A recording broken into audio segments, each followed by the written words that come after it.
I wasn't making a whole lot of money, so $40 in gas just for nothing was, I mean, essentially was for nothing. Like, you can say, oh, you can be there and support the team, but at the time, you're not thinking about that, man. You're thinking about, I want to play. I want to further my career. So after that happened, that's when I was really like, I'm done with this. 2 kids and a fiance you had. Yes, with 2 kids and a fiance. So there's no excuse for anybody else who got a dream and want to chase it.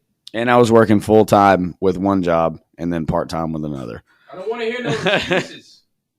And training. Training too. But in Atlanta, having to drive an hour, yeah. 6 minutes. Yeah.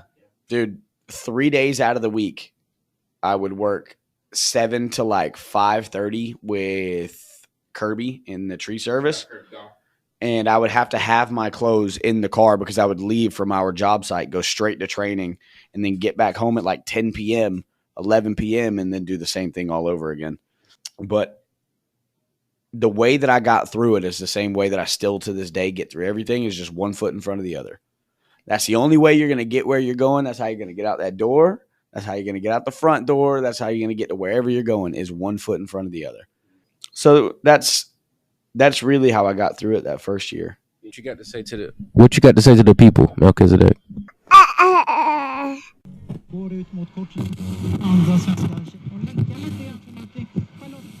I don't know what they're talking about, but we here to stay. This ain't for play. This talks radio. In and out, up and around, down and out, backwards and forward. We still stand tall. Talks radio. Kevin West. The best. I got more flavors than Baskin Robbins. You understand me? Chill.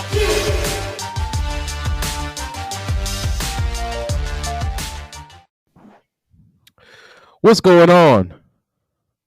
Tevin West, Talks Radio. That's where you're at. Now, today is hot fire. Volcanic eruptions. You know what I'm talking about? Going on at Talk Studio on the west side of town. If you know what I mean. Wink, wink. I'm winking. Like, if you can't, obviously this is audio, but never you mind. I got with me here today a special guest. A man who turned a dream into reality. You know what I'm talking about? He's what you would call a risk taker. Never worrying about the outcome. Just always fixated on the process of accomplishing his goals.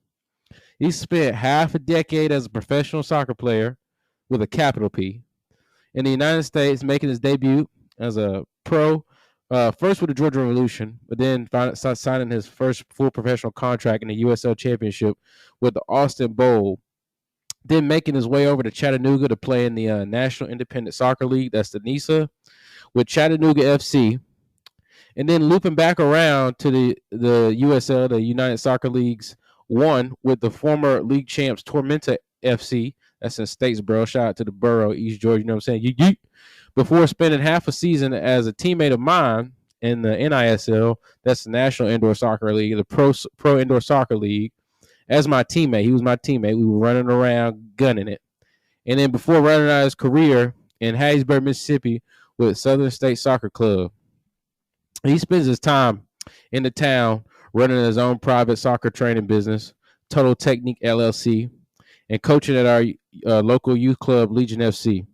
He's my good friend, you know what I mean, since we was grasshoppers, you know what I'm saying, child youngsters, every day at CGSA, banging on the ball, you know what I'm saying. I'd be the goalkeeper, he'd be the striker, you know what I'm saying. Man, have a lawn chair sitting at CGSA in the middle of the field, you know what I'm saying. He eat, take a break, and go back to kicking free kicks, you know what I'm saying, on me. And I just want everybody, give it up for my good friend, Clayton Adams. What's going on, baby boy? Wait, side note, I'm not capping. Before I get this mic, I'm not capping, you know what I'm saying, on his achievement. You can type that in Google search for yourself. Clayton Adams Soccer. His Wikipedia pops up. I ain't capping on that. But how you doing, Clayton? This is awesome, man. Just watching you in your element and watching you do your thing. I've listened to a couple podcasts, and I'm going to say this just before, I get on my side. But I've listened to a couple podcasts, and it's my favorite thing in the world is when people take something that they're really passionate about and then put real effort into it. Like you were talking about the risk-taking thing, man. Not a lot of people do it. They're scared. People might think this might happen, man. Just try it. Why not? And I really, really love that you're doing your thing. I'm good. It's a little bit stormy outside, but usually the sun's shining. I'm breathing. My son's breathing. All right. Everybody's good, man. I'm good. Now, Clay, I'm gonna give you the floor soon back, of course. But before I go into this, there's something that you guys need to know. Oh, before we go, I gotta shout out my, my communities, that's listening to Talks Radio. I'm forever grateful for the support. You know what I'm saying? We keep going up. Shout out to our international community in Switzerland. I'm talking about. Shout out Jan Sommer. Shout out to our Belgian community. I'm talking about. Shout out Thibaut Courtois. Shout out Eden Hazard. Clay loves Eden Hazard. Shout out to Iceland. I'm talking about. Shout out to them boys over there in Iceland. You know what I'm saying? Y'all gonna make it back to the World Cup one day soon. Just not right now. It's okay. Shout out to Saudi Arabia. You know what I'm saying? Oil money. Shout out to Germany. You know what I'm saying? I heard Germany was going after having their kits made by Adidas, you know what I'm saying, forever. They're going to switch over to Nike in like 2027. So that's kind of like, that's big. I don't know if it's big, good, or bad, but shout out to Germany, you know what I'm saying? And then shout out to Canada. Shout out to our Canada community. Shout out to Scarborough, you know what I'm talking about? Shout out to British Vancouver, you know what I'm talking about? Shout out to Alfonso Davies, yeah. And shout out to the home team, you know what I'm saying? United States, you know what I'm saying? We got some states here. I got to make sure I shout out. I'm forgetting about y'all. Georgia, obviously the home team. Louisiana, which Clay is from. Shout out to Slidell, you know what I'm talking about? Shout out to California. Shout out to Florida, Ohio, Alabama, Tennessee, North Carolina, Virginia, New York, South Carolina, Texas, Illinois, Mississippi, Oklahoma, and new one, Kentucky. Shout out to you who are tuned in to Talks Radio. This would not be a thing if you guys weren't listening and supporting. So thank you very much.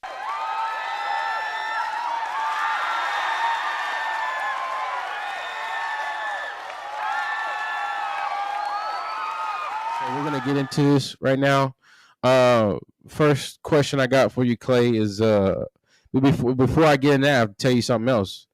Clay was one of the reason why I'm really elated to have Clay on this podcast is because Clay was one of the Clay latched onto us pretty quickly. When I mean us, it was a group of people in the town who were playing soccer. Like I was talking to Anthony about that whole tennis court thing back in the day, and Clay came here when he was about 16. You know what I'm saying? He was younger than all of my peers, you know what I'm saying, about a year younger. But, he stepped out in the CGSA field, you know what I'm saying, and we connected all of us right away. But he was one of the young ones that really saw us playing soccer, and he wanted to latch onto it. So for him to go as far as he did past us is just always like a, man, like what we were doing in the town and playing soccer, it really meant a lot to people, and him in particular, you know what I'm saying? So first question, so shout out to Clay, because Clay is an extension of our whole group, that whole group that we had a good time playing soccer, some amazing players. Clay will tell you, amazing players, but I just want to let you know right now, bro, you are an extension of, you know what I'm saying, the comrades and the people that didn't continue playing. So I just appreciate you for continuing to do that and on the field and outside the lines, you know what I'm saying? So Clay, can you take us through the beginning of your soccer passion, like where you're from and how you and I ran across each other? But like just tell us about like your travels as a kid, you know what I'm saying, and growing into soccer and what inspired you to do it, you know what I'm saying? Yeah. So just about as much as anybody that it's not a short story. So I'm gonna go. It is a long path, man. But starting off with the latching on to you guys, dude, I thought you guys were the coolest people in the world. Like you, Samuel, Garrett, Garen, Connor Terry, all those guys, dude. I thought you guys were unbelievable. Patrick Braxton, Stephen Robert. Like when you guys were playing, you were the coolest people on the planet to me. because I didn't play high school or anything, so I was just sat on the sidelines watching you guys do your thing. He didn't play college or high school and still made it as a professional soccer player. I'm just saying. But yeah, so a lot of my younger years that I spent at CGSA and like that, I was just like, I have to get past this person. I have to get past, and it was no like ill feelings. Like there's nothing. I want to be better than this person because can I cuss on there? Yeah. Okay. Because fuck them. Like it's nothing like that. It was like I want to be recognized in the same way that they are. Like I wanted the next generation to look at me the way that I looked at them, and so that's kind of why I latched on to you guys. And then obviously off the field was a completely different story. We actually, we're really, really good friends for a long time.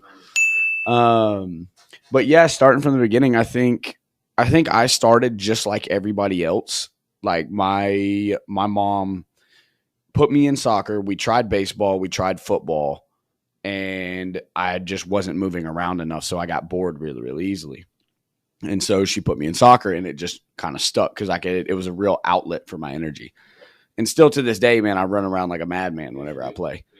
Still playing. Yeah, still playing. Went through a couple seasons of like youth soccer where I had like my mom as a coach. I had my adoptive father at the time as a coach. And then this is in Ozark, Alabama. Okay. Ozark, Alabama. I don't know where that is on the map. After those first 2 years, I'd say I was probably about 5 or 6. And that ended my organized soccer journey up until I was 14. Oh. Dude, I'm telling you, man. So in between Ozark, Alabama and the time I moved to Arizona when I was and it's actually a funny story that I don't think you know yet.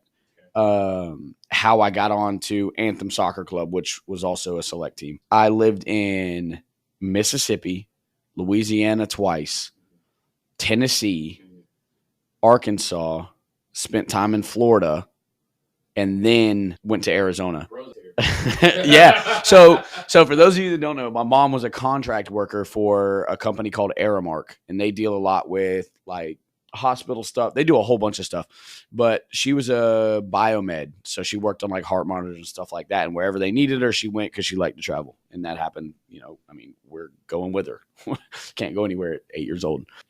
So I get to Anthem, Arizona, and I'm doing nothing like I've always done. I do nothing but shoot. So I'm out there on the field by myself. I'm shooting from like halfway, something like that.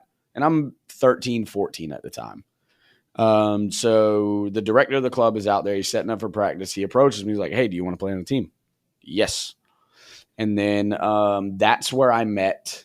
I got put on the team for my age group, and that's where I met my very first like real coach. His name was Warren Van Hees.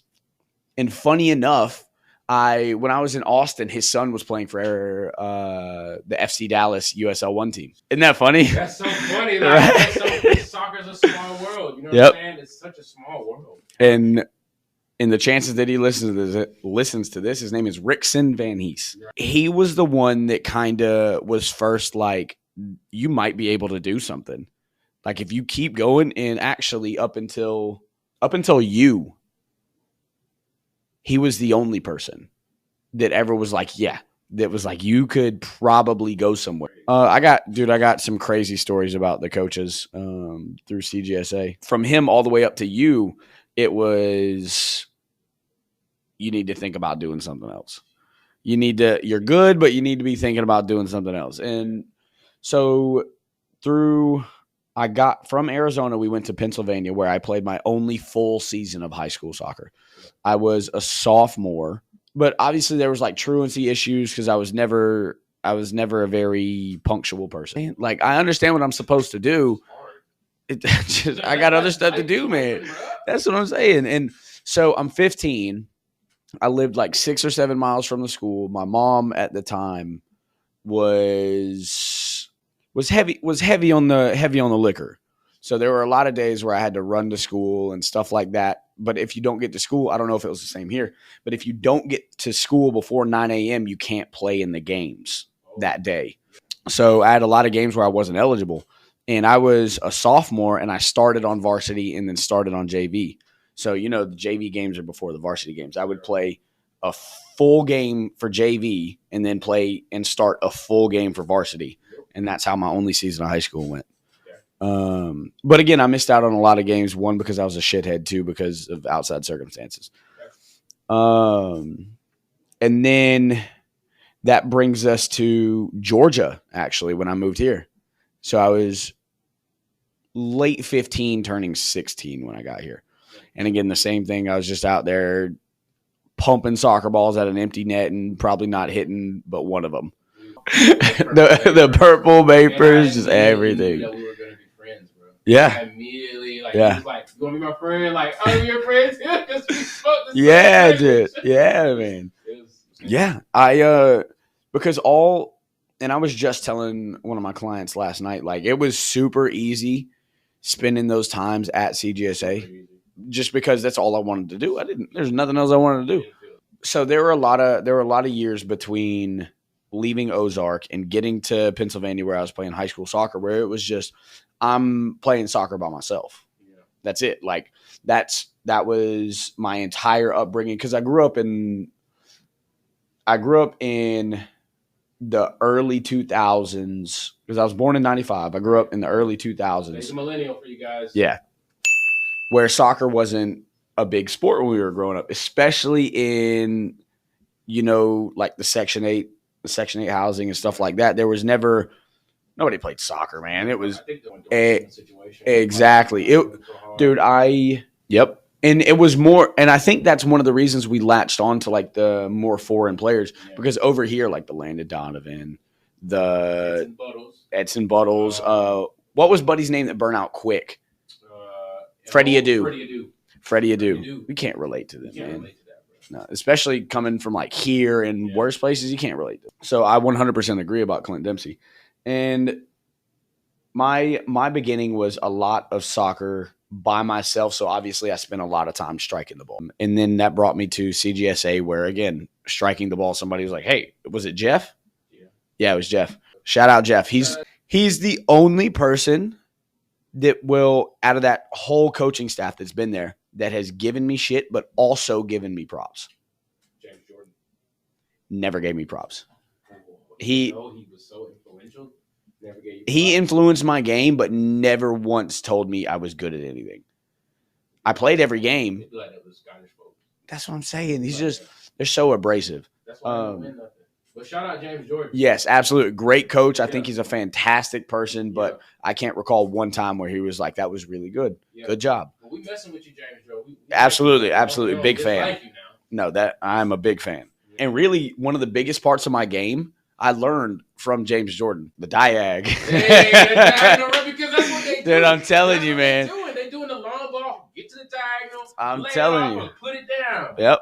Yeah. I built the later end of my career off of that ball, and now I can't really hit it that accurately anymore. Yep. It's how can we play here so we can hit this big one to go over there. And then Sharpie. Do you remember Sharpie? Bring the funk like Georgia knew. People get shit from the Robin. You are tuned in to Knock the doors cause we back again.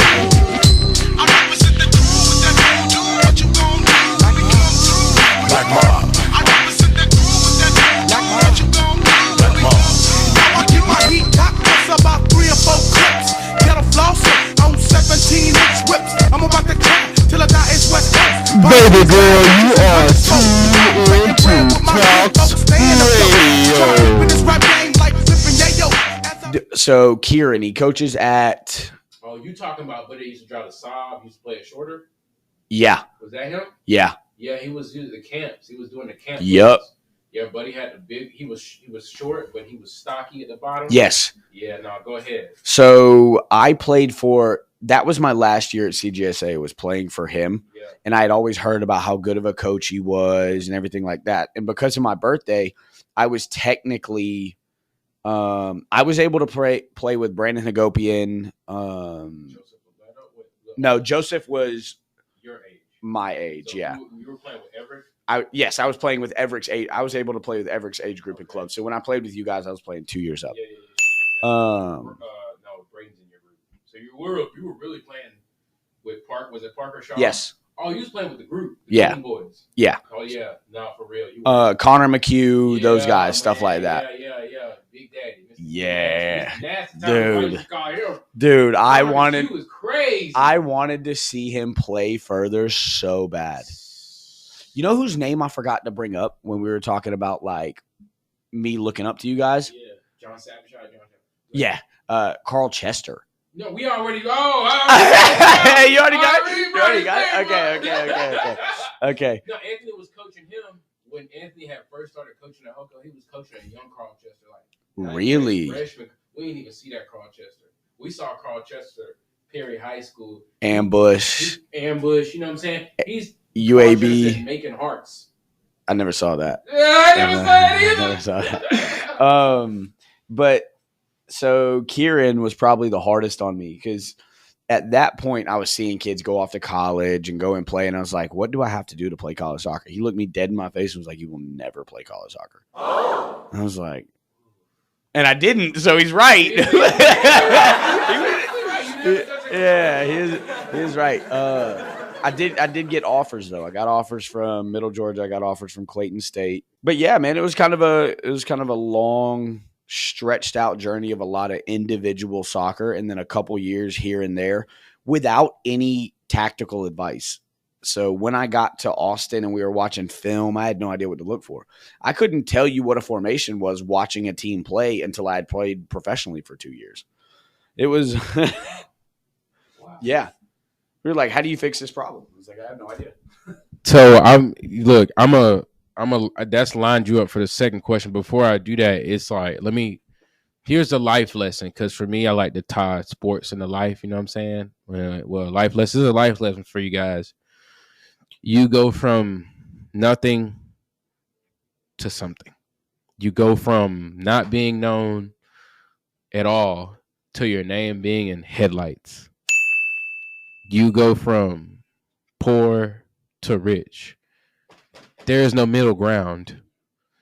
I'm telling you, like, this is a story about a man who literally was, I mean, he's going to talk about it more, but at the Georgia Revolution, under the bench, people are not looking for him and checking for him. You're never going to play college soccer. You're not good enough. One trick pony. You have no idea how many conversations I had to sit in on, primarily with the Hoko boys, because it was sort of like man, we're waiting on you to play on our high school team.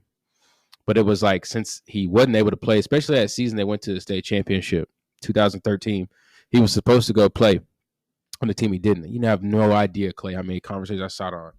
Andrew Weber, Everett, Braden Anderson, all these people that think of you and respect you as a highly touted player, but they're thinking, oh, he's just fast. That's all he's got is you just speed. Like, what does he have more than? So I'm sitting here thinking to myself, okay, that might be the case, but maybe if you give it time, you know what I'm saying? Because I'm over here thinking to myself, like, I know I'm not that deep into the game. I started at 14 years old, and I'm having to catch up. So for me, it's like I see that they could see that, but I'm saying, like, I only had one trick too. I was acrobat, diving for unnecessary balls. You know what I'm saying? So I'm just thinking to myself, like, just, you gotta understand, folks, like, you don't see your prime, especially for like goalkeepers out there, like, but for athletes, they never see their prime because they quit before they even start. So this leads into the second question. What the life lesson was, you're gonna go from nothing to something. Like, don't think of life as a middle ground. Like, I can just coast. Like, you can't.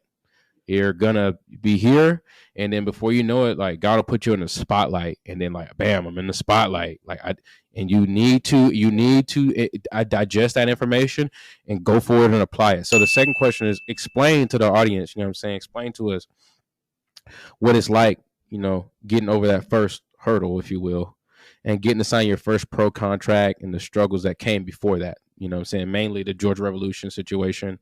Tell us about that hurdle, and then going from nothing to everything. That's a really good question, and one that I've thought about a lot. And there were a lot of, so the NPSL season is really, really short. It's like 3.5 months, 4 months if you make playoffs. Like, it's really, really short. So I was playing NPSL with the Georgia Revolution Before Clay goes on, I need to explain to you what the NPSL is before he goes. It's real quick. NPSL, National Premier Soccer League. It's a conduit. It's labeled as semi-professional here, but it's really like a holding place for college players to play at high level soccer while they're on summer break, so they don't get stiff and they pretty much forget how to play soccer. It puts college players in a high level environment to play. So you got teams not just like the Georgia Revolution, but you got teams in Florida like the IMG Academy that'll have a NPSL team, USL2 now, and NPSL. But you'll have teams like that high caliber. You'll have teams like the Charlotte Eagles over there in North Carolina. You have teams like San Francisco City in California.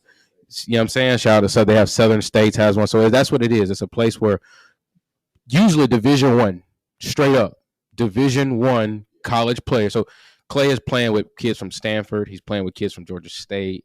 He's playing with kids from Jacksonville University. He's playing with kids from big time D2 schools. He's playing with kids from top NAIA schools, Georgia Gwinnett. So I'm just putting you in that space. Like he's playing with real deal killers that they have recruited. Because you go to these tryouts, if you're not something, right, they're not picking you. And Clay got on that team because he played a whole spring season, winter season with the reserves, and there was only 2 people they picked off the reserves that going into that summer.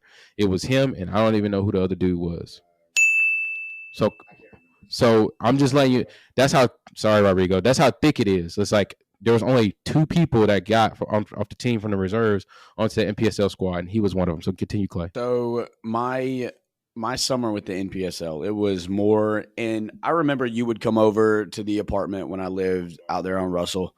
And we would have talks, man. And I was thinking, so at this point, I had already considered fully retiring, like quitting playing competitively and just doing what I was doing. I even got the job at Geico, applied, did the interview, got the job, did the first day of shadowing, decided it wasn't for me because there's no disrespect to anybody that does it. I just couldn't do it. I understand the bills never stop, but I just could not do it. So I made 2 appearances for the Georgia Revolution. Yeah. Risk taker. I made 2 appearances for the Georgia Revolution. First one being the very first game of the season against Asheville City. I played like 18 minutes. And then I did not play again until our very last game of the playoffs. And I played 4 minutes. And a breakaway. I did. Goalkeeper saved it, unfortunately. But we were already winning the game. And I think one of the hardest things I dealt with mentally that season was we were supposed to play the worst team in the league. They had lost every single game by like 3 or 4 goals. And I made the roster. I hadn't made the roster any of the games except for the first 2. But this was Knoxville Force. There we go. Knoxville Force. No disrespect to y'all. Y'all just weren't great that year. 2018, by the way. So we're going up to the game. I'm excited. I bring Hunter with me. This is the worst team in the league. We popped them 4-0 the first time. I'm going to play. I'm walking into the locker room, and the assistant coach stops me, and he goes, "We just signed somebody yesterday, and he needed to play today, so we took you off the roster." I remember when you told me that, man. You looked like you was about to cry, right? I was. And this was a 2-hour travel. They didn't pay at the time. Some teams did in the NPSL, but the Georgia Revolution did not. No. So I drove 2 hours, and granted, I was not making a lot of money. I was working at a tree service. I wasn't making a whole lot of money, so $40 in gas just for nothing was, essentially was for nothing. Like you can say, oh, you can be there and support the team, but at the time, you're not thinking about that, man. You're thinking about, I want to play. I want to further my career. So after that happened, that's when I was really like, I'm done with this. 2 kids and a fiance you had. Yes, with 2 kids and a fiance. So there's no excuse for anybody else who got a dream and want to chase it. And I was working full-time with one job and then part-time with another. I don't want to hear no excuses. And training. Training too. But in Atlanta, having to drive an hour yeah. 6 minutes. Yeah. Dude, 3 days out of the week, I would work 7 to like 5:30 with Kirby in the tree service. And I would have to have my clothes in the car because I would leave from our job site, go straight to training, and then get back home at like 10 p.m., 11 p.m., and then do the same thing all over again. But the way that I got through it is the same way that I still to this day get through everything, is just one foot in front of the other. That's the only way you're going to get where you're going. That's how you're going to get out that door. That's how you're going to get out the front door. That's how you're going to get to wherever you're going, is one foot in front of the other. So that's really how I got through it that first year. So that was a really, really cool story. I like telling that one because that one should not have happened, but it did. Yeah. So the season's done. We lost to Chattanooga in the semifinals of conference. And so the season's over, and I continue training by myself because that's just who I am. I do not mean to take away from Clay's story. Just real quick, he called me, asked me, "Hey, Tevin, you want to train with me? How's soccer? You want to get back into soccer?" I told him I don't want to. I was done, and I could see the shock in his face over the phone, and I can't. Like, he was surprised. So Clay is one of the people that got me back into soccer. You know what I'm saying? He got me back to training, and I really appreciate that. You got me to get my hustle on. You're one of the people that inspire me with the way that you rock on the field. You inspire me to do a podcast, and I tell you that. So by no means did he always trying to invite people that he felt like was serious about the game and from that group. But I told him no. So at the time, he was on his own. Just in that, man, I want people to come with me. Like I want to bring my people with me. That's all it is. I think y'all deserve everything that I got. So why should I have it and you guys don't? And so I just kept training because, you know, you can look at the saying, stay ready so you don't have to get ready, as like a corny saying, but it's so true, especially in the world of sports, man, because you never know when your opportunity is going to come. Because I had that Charleston Battery tryout where I was not physically ready. And I remember what it felt like. And I was like, it will never be a physical aspect ever again. Maybe a technical issue, but it will never be a physical aspect ever again. So Alec Morrison, fantastic guy. Love him to death. He calls me and he says, "Hey, we have a scrimmage against the U.S. Virgin Islands national team," who I didn't even know had a national team. No disrespect, but I had no idea. He's like, "Hey, we have a scrimmage. Do you want to play? It's up in Rome, Georgia." I was like, 3 hours? It's 3 hours each way, not 3 hours one way. Yeah, 6 hours total. Again, I'm not making a whole lot of money. I got to take a day off work for this. And, of course, I said yeah. I said yeah, like anybody else would. So I clear my schedule, do all this stuff. I invite some people to come. And at first they're like, yeah, we'll go. And then, of course, the day of, nobody wants to drive 6 hours. So they end up saying no. That's an important part of the story.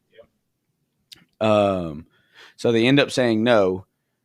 And then as I'm on my way, I'm like an hour and a half into the trip, Alec calls me and he's like, we have some guys that are trying to get scouted by this coach. So you're probably only going to play a handful of minutes. And I was like, I don't care. I'm already on my way. I'm going to play against the national team. I get to see where I'm at against real people, not being coached by someone who has an agenda. He don't care. He just wants people to get seen. So he's going to throw people out there. I go out there and they put me at right wing. I was like, okay, let's see how this goes. That's your bread and butter. Yeah. And out of nowhere, man, I'm just playing. I'm not thinking about nothing. I'm not stressed about nothing. I'm just playing. And I end up getting an assist and scoring a goal in the first half. And we're up 2-0. And then Alec takes me off, puts on the kid that's trying to get scouted. He loses the ball a couple times. We get scored on, make it 2-1. Alec takes him out of the game, puts me back in. And as I'm walking on the field, Marcelo, who we know is future head coach, he looks at me and says, "Just take it easy on us." And I was like, oh, so they're worried. You know what I'm saying? And so I go out there and I start playing again, and I'm just doing my thing. And ended the game on a goal and 1 assist. Great game all around. Kept the ball. And that's always been one of my biggest issues is like retaining possession. Like I got no problem running at people and shooting and doing stuff like that, but maintaining possession has always been my biggest issue. And I was making good decisions, and I was playing. And so the coach approaches me, Marcelo, after the game, and he says, we really want to see more of you. Do you want to stay with us for the rest of this national team camp?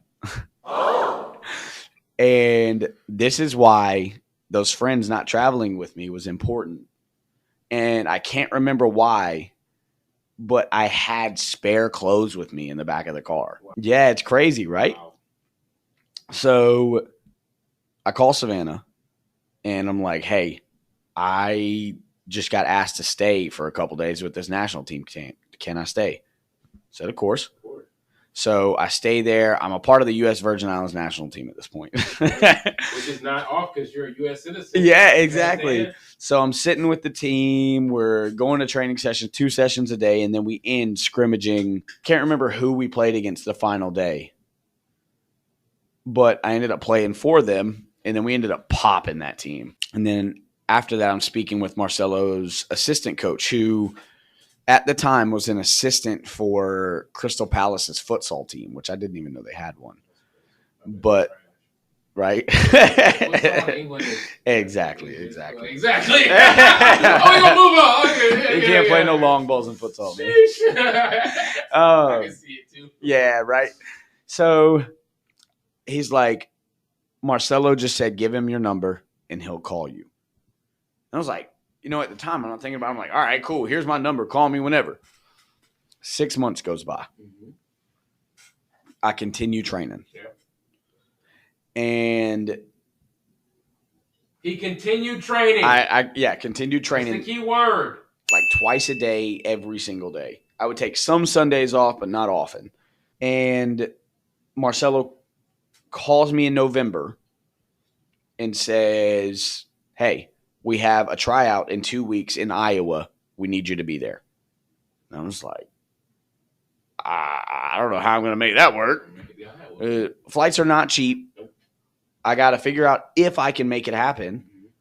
And thankfully, it was able to happen with a lot of help from other people. Scott Reddington being one of them. Shout out to Scott. I saw him at Legion like a month ago, by the way. He's still coaching at Top Hat? Yeah. How the heck did I know that? I have no idea. I don't know. I didn't even know what club he coached for, but that was like a shot in the dark. I thought he was at some other club. Well, you know that soccer knowledge is your thing, man. Yeah, that's true. It's one of your things. So we go up to the tryout. Hold that thought. I just have to say, you guys know I have a bunch of bonus materials along with our episodes. We are in season 2. I started this bonus material called Full Blown, the public reading of scripture. And so I've got 2 of them out, and it's where I basically go into the Bible and I talk about obscure verses or maybe obscure books in the Bible that people kind of gloss over. And I talk about it and I apply it to like life situations, but also it's like 2 of them in particular, the book of Jude, and like it's in like 2 Samuel 20 something. It's like David's mighty men. It reads like a comic book to me. And so I just really kind of fill it out, and I try not to put what I think is. I try to read what the scripture says and then talk about it. So I have a scripture here that relates to your situation, and I want to read it to you. It's from Proverbs chapter 22, verse 29. It says, Do you see a man skillful in his work? He will stand before kings. He will not stand before obscure men. And I wanted to tell you that, and I wanted to tell the audience that, because here's the deal. It doesn't matter like what somebody else thinks of you. Man looks at the outward appearance. God looks at the heart, and God controls everything. And so he will put you in situations to win as long as you are about your business, as long as you're skilled in your work. He kept training. He didn't stop doing what he needed to do. He made the sacrifices. He was taking off a day of work to do this, taking money out of his pocket. He had kids that he was missing. He had a fiance who was down for him, who was helping him make it happen. So he was doing everything in his power. I remember one of my first, even when I got off the phone with him about that soccer, like I'm not going to do soccer anymore. I remember my first meal plan I got was from Clay. He was selling meal plans to try to get money up and stuff, to go to preseason. Yeah, so I bought a meal plan from him, and the first meal plan I had was like it was sweet potatoes, chicken breast, and you know what I'm saying. So it was like that's what he's selling meal plans to make sure he has the money to get over for his preseason. But at the same time, like, he's not just selling to you, he's living it. And that's why I bought it, because I didn't buy, Clay told me this, I didn't buy what he was selling. I bought him. I bought his work ethic. And it changed me. There's two people that I listen to on fitness advice, or that I go to. It's my mother, because she brought me up in the bodybuilding world, and it's Clay, because we've worked together, and he's helped me get down in size. He helped me get back into playing. It's hard. Whether you're playing in the high-level amateur or whether you're playing professional, if you're an adult playing 11v11 ball, like for real 11v11 ball, it's hard. And if you're not up to standard, you'll hurt yourself.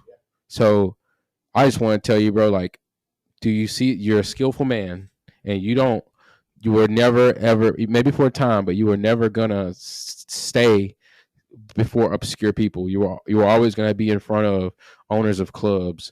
You were always the first. When he got back here, you know what I'm saying? He got through playing club ball, professional ball in Mississippi. He touched back down here, and in 90 days, he had his own business running.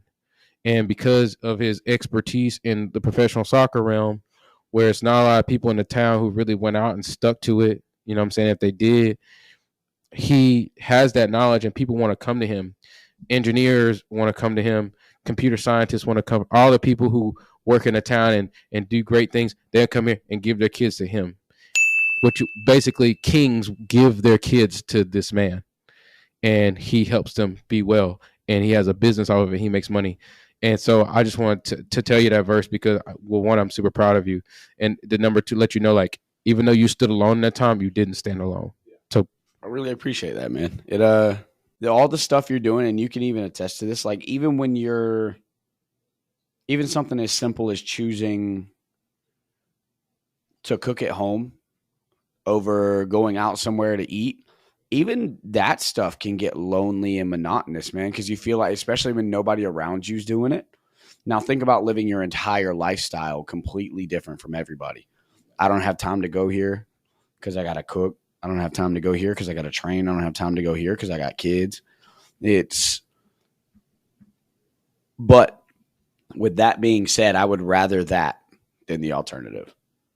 I would rather be surrounded by people that want to be around me and that I can help, as opposed to people that are around me to get something. Does that make sense? Like, I don't have a lot to give. I'm not a millionaire. It's not what I'm saying, but yet.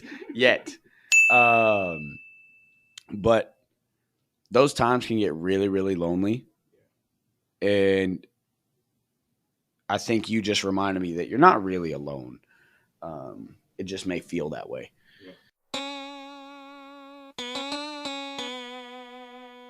Now tell me what it is that you want, but be advised that I'ma give it to ya.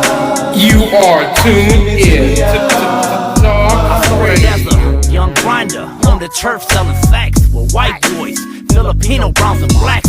Everybody trying to be somebody, but right now we nothing but a nobody. Trying to come up in the streets when fools is gunning, and when you're broken, can't even keep your car running. It's hella hard, but do you know I stayed with it? Deep in the game, while them other suckers played with it. Never back down, never let them call my bluff. I put my Mac down, even when the times was tough. 3 kids, I can't even pay for. They mama talking bad about your boy, but now they know I'll be hustling, trying to make my ends meet. Damn near homeless, sleeping at my friend's feet. I got with low glove, he fronted me an ounce sack. They gon' hate me, watch how I bounce back. baby girl, you are tuned into Talks Radio. I can give it to ya. Now tell me what it is that you want, but be advised that I can give it to ya. I can give it to ya. Belleville's where I grew, and where I got laced up, I hit them hard for the town and picked the pace up. Second, the third question is, this is the good stuff right here. Could you tell us what it was like playing in front of crowds in the thousands? You know what I'm saying? Tell us about that, because I remember your first game was against the Las Vegas Lights. Yeah. Tell us about that. You know what I'm saying? That playing in front of thousands of people. Tell us about the time, you know what I'm saying? I flew to see you play the Portland Timbers, you know what I'm saying? Tell us about those times, like just tell us going from, well, like, I don't know if I'm going to play to playing. Just tell us that trend. Now you're in the pros, right? So when you're in the pros, you sign your contract. I mean, I have stories, bro. You know, you were hurting. I came to see you and you didn't tell me, but after the game, we played the Timbers. You had a bang up game. Like, bro, like I had this knock behind my knee and I felt like my knee was going to fall out. I had to keep playing. I was, dude, I had food poisoning the first week. He had food poisoning the first week. You know what I'm saying? He had to be hooked up to an IV, you know what I'm saying? Like, and then pushed out. So tell us about, now that you were in the pros, got your first contract with Austin Bold, you know what I'm saying? Tell us what that's like. Tell us, give us the lowdown, you know what I'm saying? Give it to him. So that real stuff. Don't give me the give us like reality of being a professional athlete. So those people. It was reality check. First things first. Salary, Preseason, it was a reality check. I don't care how good you think you are, if you've never played around real deal professional players, you've got no idea how big the gap is. And bro left looking like a 16-year-old child. Bro had bones. Bro really was working the whole summer or the whole fall to get ready for this. And then when he got there, he was just like, I felt like I was a child. Dude, I'm telling you. I was 23, and I've never been a really big guy. I've been kind of stocky, but stocky around amateur players. So, and we'll get into how the roster at Austin Bold was way different than anybody else's in that league. So I left. I'm 5'6". When I left, I was 143, 144. At the end of preseason, I was like 163 pounds. Yeah, I was like, I was low 8% body fat. And that's where I played pretty much my entire career, was like right there. I got lighter throughout the years, but was able to maintain the strength. When I got there, it was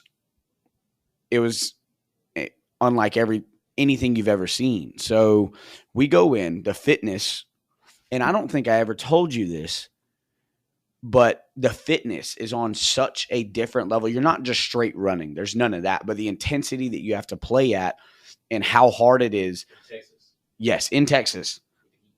Yes. So even Thierry Henry said it. There's nothing harder in the game than carrying the ball.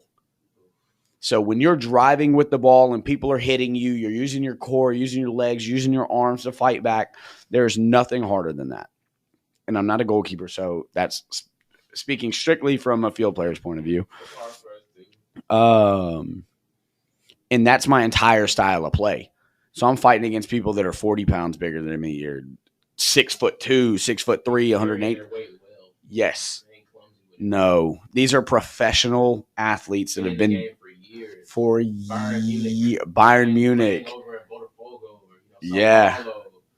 Nigerian national team. Yeah. I just wanted to clear that up. You're not playing against people who are new pros. No. These are guys that have been doing this for decades. Like, I have a house. I got a house in another country. Yep. For tax purposes. Yep. I have an offshore bank. Yeah. So some of the guys that I'm playing against, first we'll talk about Amobi.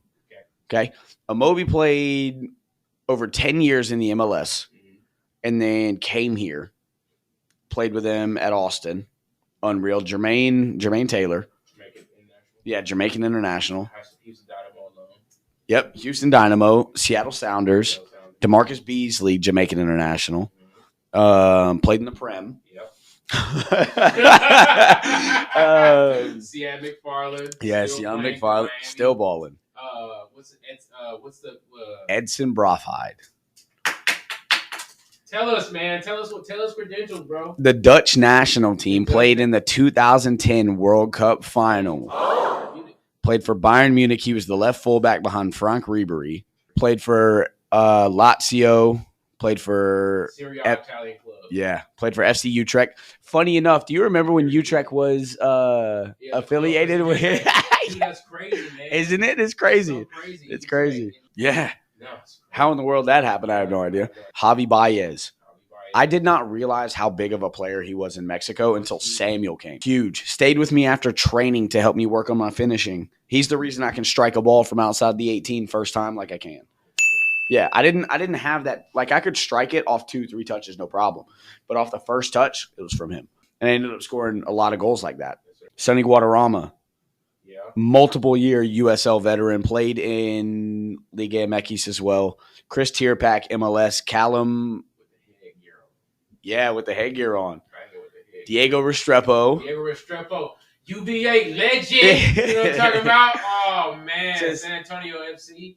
And I say all of those credentials just to say that I had zero business being on that team that first year. I had no idea. Do you see a man skillful in his work? He will stand before kings. He will not stand before obscure You're men. a fool, man. You're a fool. So the level is incredibly quick. The level's hard. It's physical. They're tactically so advanced. And so my first game, I did well in preseason. We played against St. Louis. We played against some UPSL team. I got 2 assists against the UPSL team, got an assist against St. Louis. North Texas as well. Oh, yes, North Texas. We popped North Texas.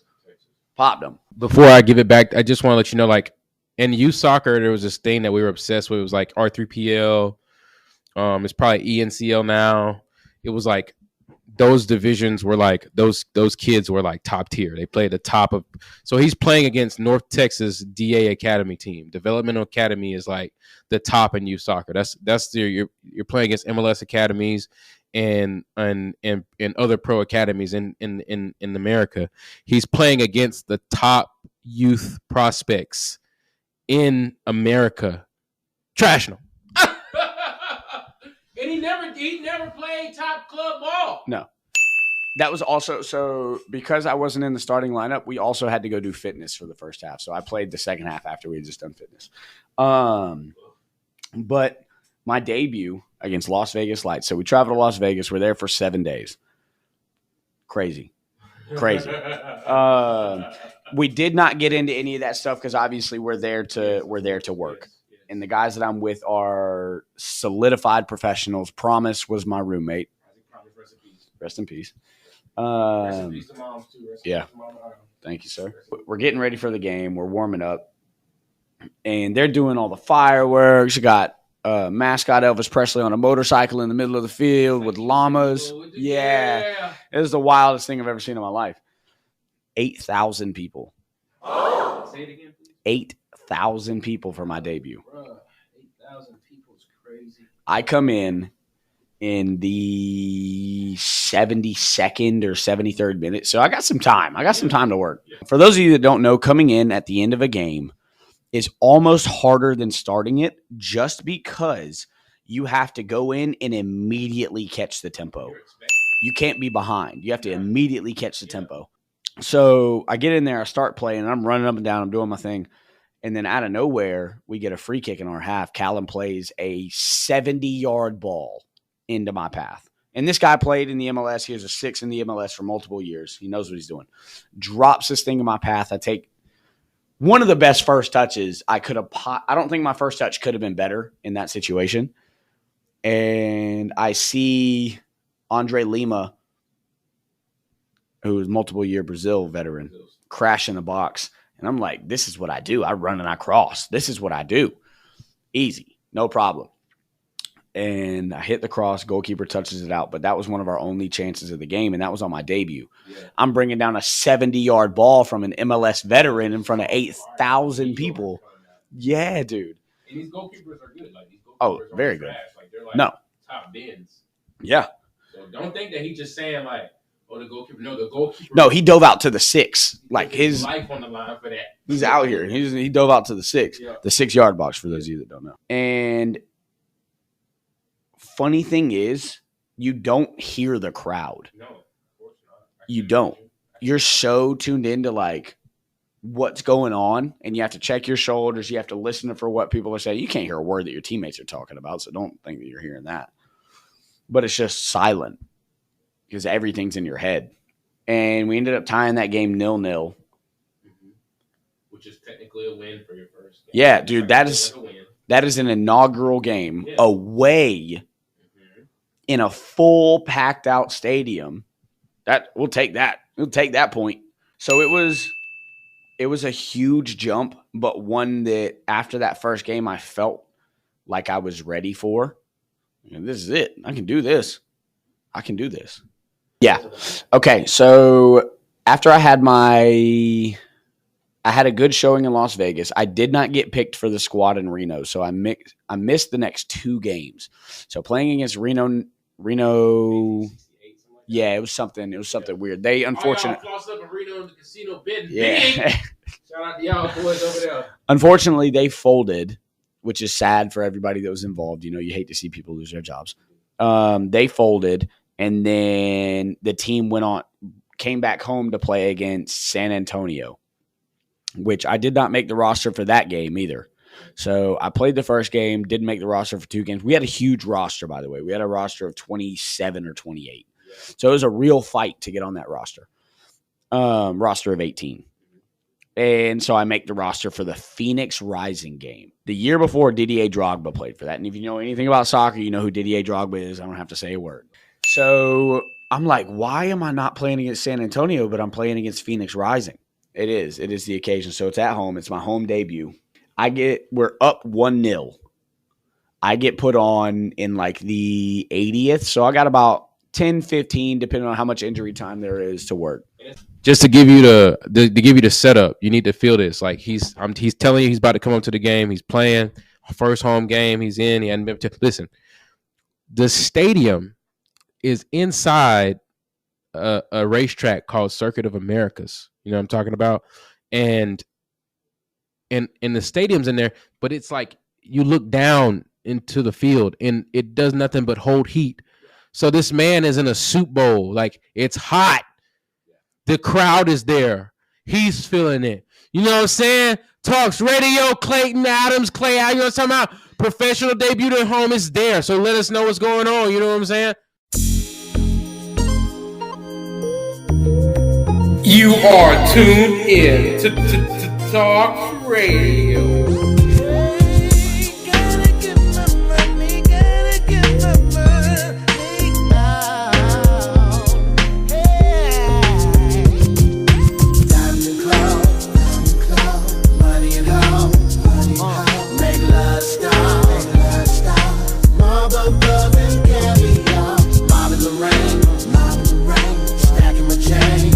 Baby girl, you are tuned into Talks Radio. On a Sunday afternoon, it's hella hot. The homie selling rocks, acting a fool. Alright, cool. You know the rules, linen and jewels, but you can catch me in the Lexus sideline by the pool. The mob tie with a Cuban vice. My crew is Christ pursuant. We stay influenced for a selectable price. The mob life, the limelight. We ball a tight Mercedes, the pretty lady. You are tuned in to Talk Radio. Now it's rated that we out to take it. No longer chasing kamikaze to the world yelling. You cowards jealous, I wonder why that we all felon. We do it better, crack your cerebellum. I push a kick and watch my stack develop. You player haters got me born to swell up. On the mission, dodging prison, the mob representing. It's caviar star, handlebar wishes.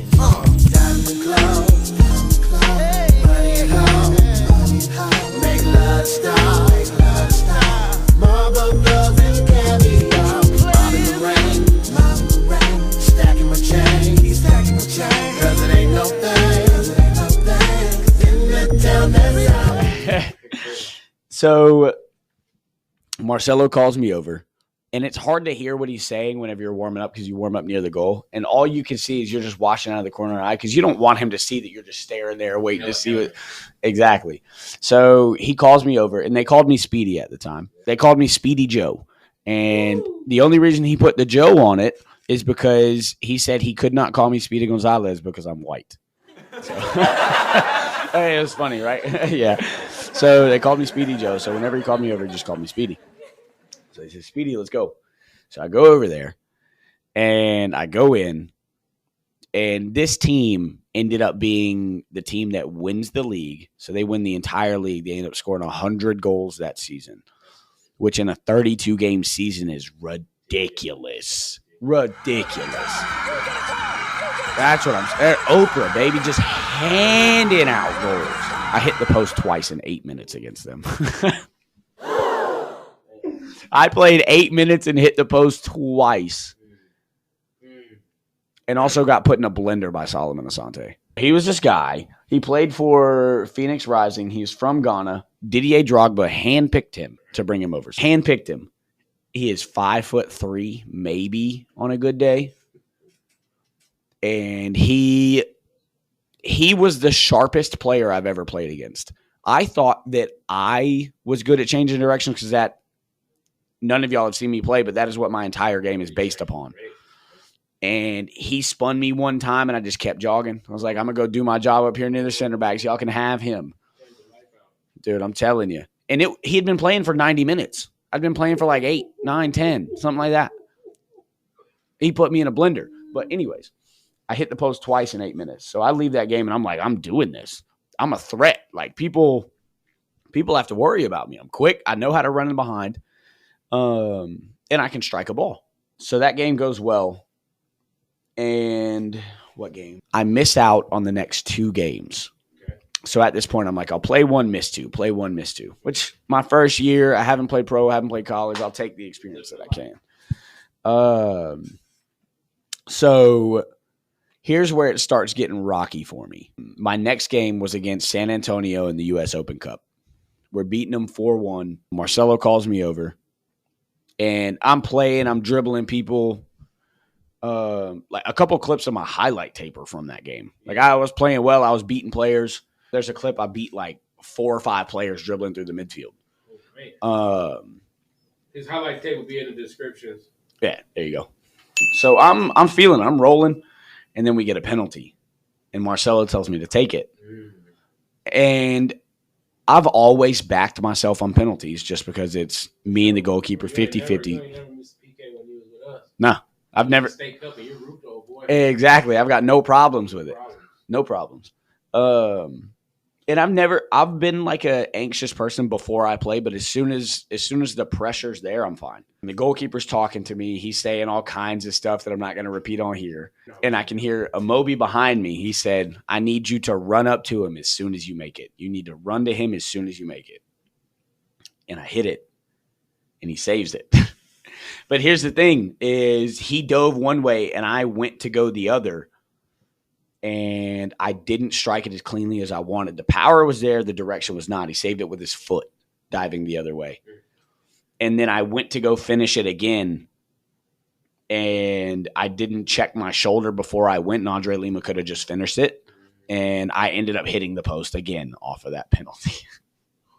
So 2 games, I've hit the post 3 times. And, of course, I'm distraught. We win the game. I'm throwing stuff in the locker room. And I'm like, this is it. That was the end of it. That was my chance. That was my chance to really, really get myself into the lineup. And then after that is where my mental state kind of, I won't say checked out, but in terms of like, I'm going to go to the next level. So I didn't say this at the beginning. But when I got to Austin, my only goal was to get out of there and go to the MLS. My only goal was I'm going to pop off this year. I'll go to the MLS. I'll be in the MLS in 2 years. No problem. In the latter half of the year, I still, to this day, think that cost me almost my entire career. I don't think I had a bad career. I think I'm happy with what I did. I did something that I set out to do as a child. I do think that the latter half of that year really, really affected my trajectory. So I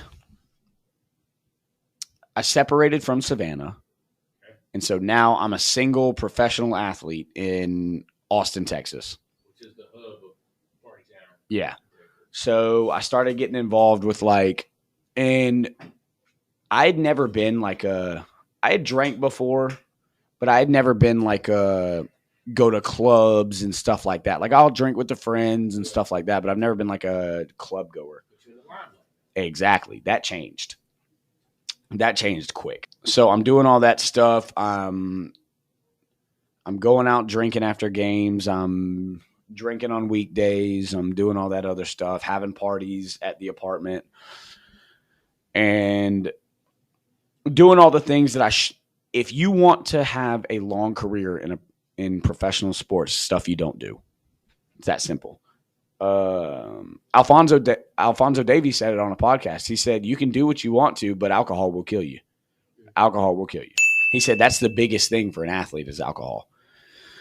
So all that's going on. And then as this is happening behind the scenes, my mom, and there's really no other way to say it, my mom's dying. So my mom was a longtime alcoholic. And it just started to catch up to her. So she started getting sick, where I'm taking care of my mom. I'm working so I can help out with the bills and stuff like that. My mom spent like a month in ICU in Mississippi while me and Hunter were in South Carolina by ourselves. And so this is just a continuation onto that. So while I'm in Austin, I'm finishing training. And then by the time training's finished, I'm on the phone with the hospital talking about pathways to make sure that my mom passes peacefully. So she's so medicated that she's in a medically induced coma. She has put my grandmother on a no contact list. So I'm the one doing all the decisions. I have power of attorney. Granted, keep in mind, I'm 24. My first year as a professional athlete, I just split up from the mother of my kids, and I don't have a father in the picture. Did anybody know that you were going through this? No. Because who do you tell, man? Half the guys on the team, not half, 75%, I can't even have a conversation with because I don't speak Portuguese or Spanish, or enough Spanish. And then the other guys, like Juan, my roommate, just what is that going to add to the situation, right? So I don't tell anybody, even Promise. No. Just because Promise was a really, really religious guy, and I knew that he would have wanted to keep a more watchful eye on me. And one thing I've never liked doing, and I still to this day do not like doing, is checking in. I don't want to tell people what I'm doing. I don't want to have to tell people where I'm going. I want to do what I want to do. I was free as a kid. My mom worked 2 jobs, so I was at home by myself doing whatever I wanted to all the time. It's just not something I'm used to. Absolutely. If I'm going to do it, I'm going to do it. I'll take the consequences, no problem. I just think you should handle your own stuff. I shouldn't have to, like, even now with my relationships, like, sometimes I'll forget to message them and be like, look, I'm going to do this. I'll forget. Yeah. And they'll be like, well, why did you forget to tell me? I forgot. Sorry. It really is that simple. So I'm going through this stuff with my mom. But it's only not that simple because, and I'm not going to stay on this too much because I have this in the sore spot. Yeah, of course. It's not that simple because not you, but another party might feel like, oh, you're doing something you're not supposed to. Exactly. When you know, like I know you, you know me, I'm handling my business. That's it. I got stuff I got to do. That's it.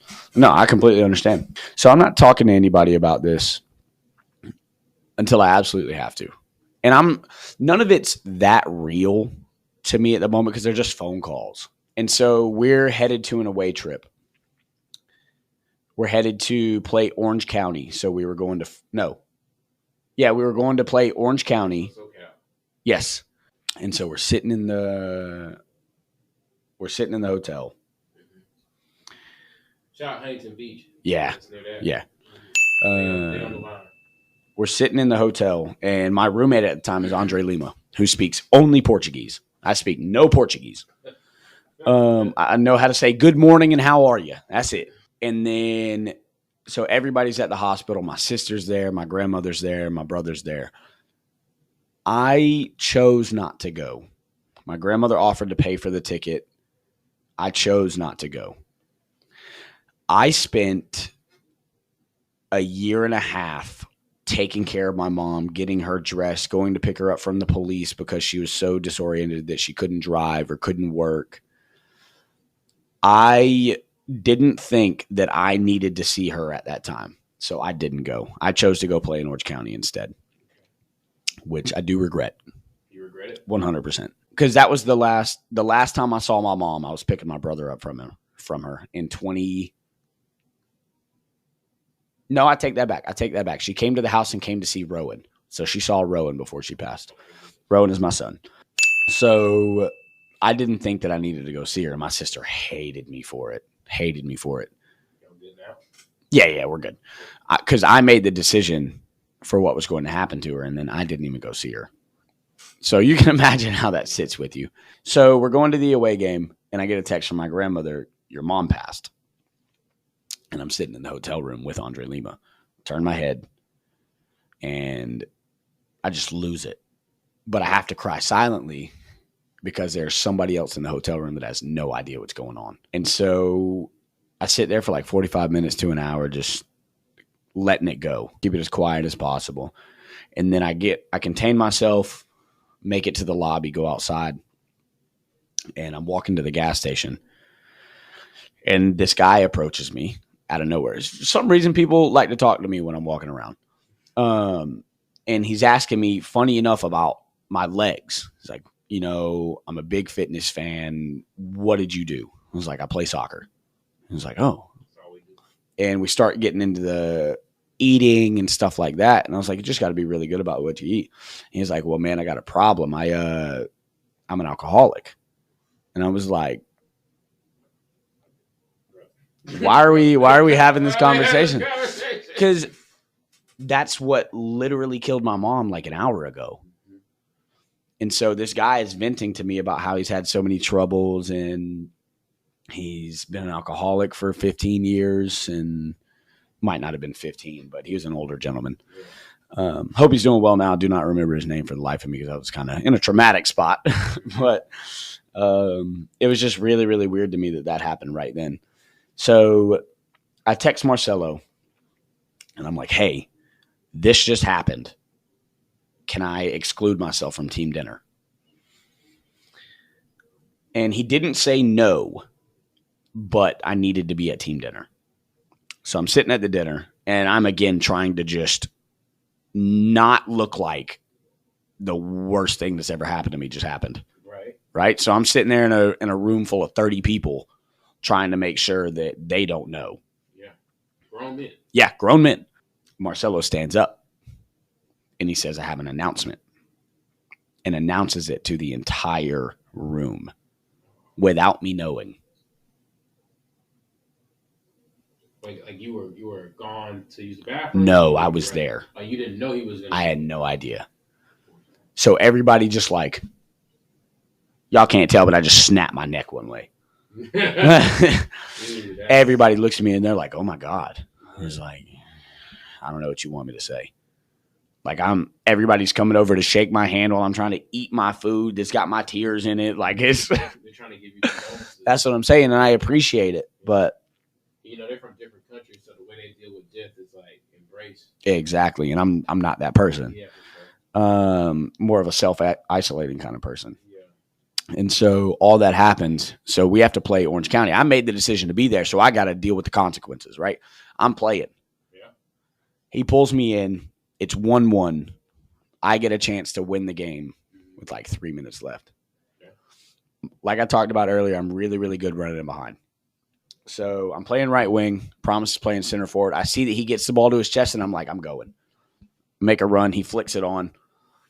I torch the guy chasing me. Torch him. He pulls his hamstring, has to come off. Ooh. Torch him. And then I put the shot in the parking lot. And it's a shot that I think now, if you gave it to me 10 times, I'm scoring 9 of them. Because you got to be in the right mental state. Exactly. So now I've just lost my mom. Just lost a significant other. Just missed another chance to seal a game off. And it's your job to do that. It is my job. So I'm in as an attacking player, I've missed 4 really, really good chances to seal off games. That will cost you your job at that level. And it ended up costing me my job to an extent. So we go back, and I grieve the only way that I know how, the only way that my entire family has ever done it, and I drink. And then 2 months later, Promise has a heart attack and passes away in the gym. So for those of you that don't know, Promise was my closest friend on the team. We rode to and from practice every single day. We played a Georgia Revolution together. I knew his wife. I knew his kids. Not anything on a super personal level, like I had never been to their house because they lived in Atlanta. But I knew Promise's backstory. We talked every day. You know, we went grocery shopping together. And come to find out, you know, he had trials with Manchester United, has pictures with Ronaldo when he was on trial there, or not when Ronaldo was on trial, but when Ronaldo played there. Against Messi in the Olympic finals in 2008. Crazy, right? Crazy stuff. He's such an impressive human being, man. So while my career is spiraling, so is my mental state. And we get towards the end of the season, and that's when you come. Or did you come before Promise passed? I came when it was like LGP. Yeah, he hadn't passed, but it was the month for LGBTQ. All right, so somewhere along those lines, we're there in the summertime. Actually, it's the summer, so it's June. You had wore the cool rainbow looking jerseys and stuff, but he had opted to not play in it because of his religious beliefs. So he hadn't passed then, but he didn't play in that game. Yeah, so that's where we are. I play in that game, and I play well. We ended up. You're not finna just skip over that, bro. First of all, this is what all this stuff is happening. And this is how, like, I know that the Lord is real and the Lord brings people together. I had just called him. We talked back and forth like brothers, Clay is like, if Anthony is like my big brother I never had, I'm only child, right? OCS, only child syndrome talks. Y'all. If Anthony is like my older brother, then Clay's like my little brother I never had. The more ambitious little brother who could teach you a few things. That's what. So we talked, but I think I hit him up and was just like, "Hey, I want to come down there or come over there." I had a Portland Timbers jersey on. He's like, "Yeah, we're playing the Portland Timbers." I said, "What?" He said, "Yeah, we're playing the Portland Timbers." I said, "Okay." So I'm like, got with a friend, shout out to Sandy, and shout out Sandy, and then William, and I was like, "Hey, we should go to Austin to see Clay play." What up? We should go to Austin to see Clay play. And I was training kids at the time. I was coaching a team. And this kid, he had gotten a bunch of trouble in Upward soccer games. Upward is like a place for, like, it's literally a Christian church league. And he had gotten kicked out of those games. And he had came and tried out for club ball. And he was super raw, but I saw a lot of Clay in him. He's speedy though, He was really speedy. Could get around the edge. Just he still go. So he's just untamed. So I saw a lot of Clay in him. So when we were training privately, and we were at his house one day, and he said, "I want to be a professional athlete." I said, "You sure?" I said, "You sure you want to go on this road?" He said, "Yeah, I'm sure." I said, "Okay, I got a friend I'll holler at, and we're going to go see him." So I said, "Clay, hey, I got come to Texas. I got this friend, this kid I'm coaching. He needs to see what it looks like. You know what I'm saying? He reminds me of you." So, yeah, we played the Portland Timbers. These are the dates, this and that.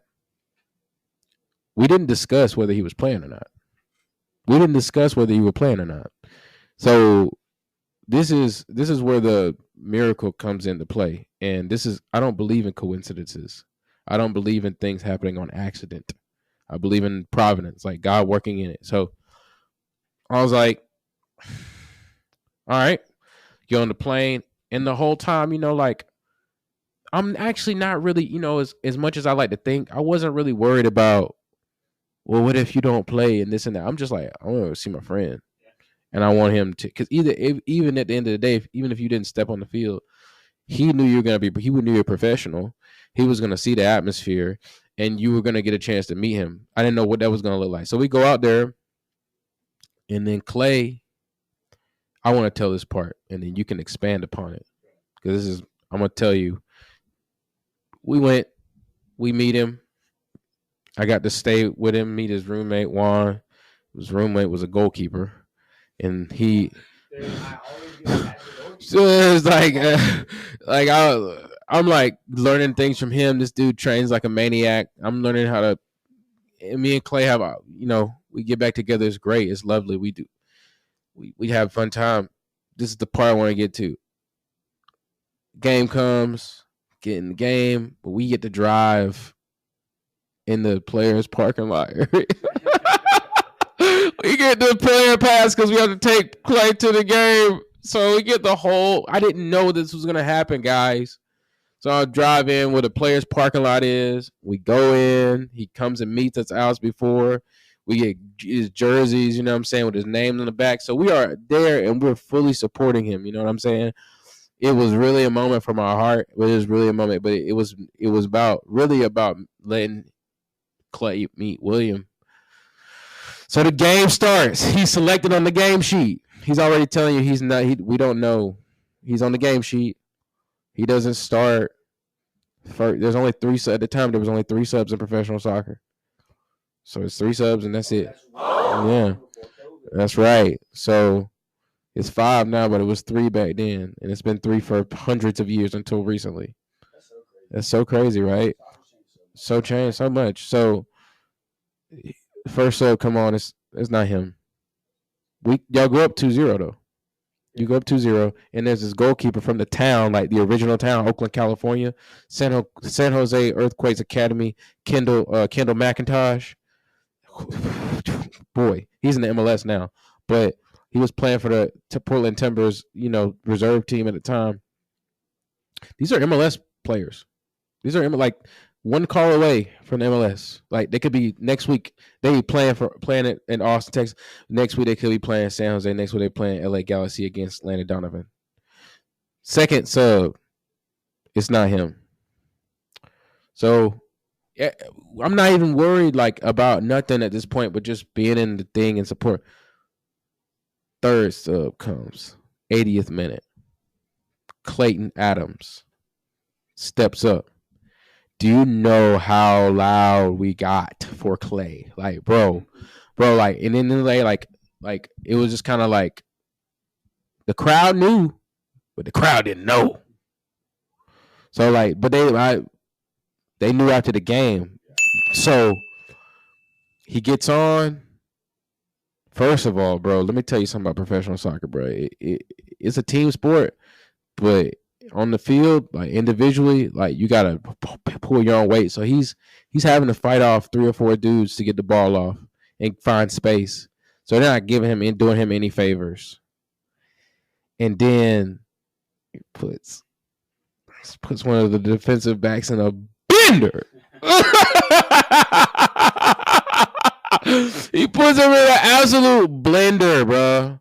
Makes him miss, goes down the line. And right before he's about to cock his shot, bro, he gets slid. So I just want to tell the story because they ended up tying the game 2-2. The only reason they ended up tying because Kendall McIntosh had an amazing game. But Clay got on in the 80th minute and played some of the best soccer that he played up to that point. Would you agree? Yeah, really got his groove back. So I thought it was very interesting. And I want to let him continue telling the story. You can expand upon it. But I just found it interesting because after that, we ended up riding go-karts with Ryan Thompson, who was playing for the Jamaican national team at the time, and all these professionals. We playing golf cart ride. We got to go and sit and eat in the team's dinner. My William got to experience that, and then the next day we got to go out and we got to play 2 or 3 hours of soccer on the stadium. So it was I was glad to be able to be somebody who was there to help him get through a tough time. I was glad to be there for him. And I didn't know that I was going to be there for him.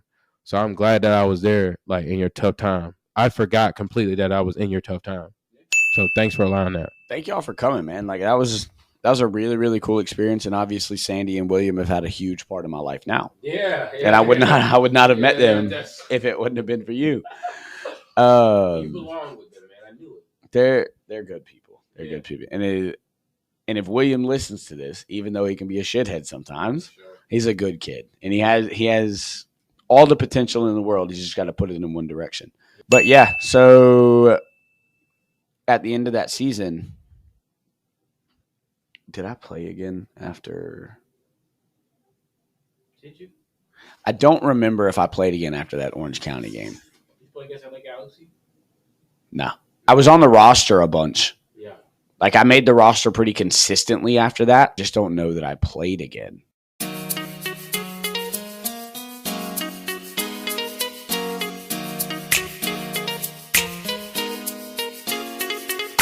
Back to life. I'm gonna ride back to life.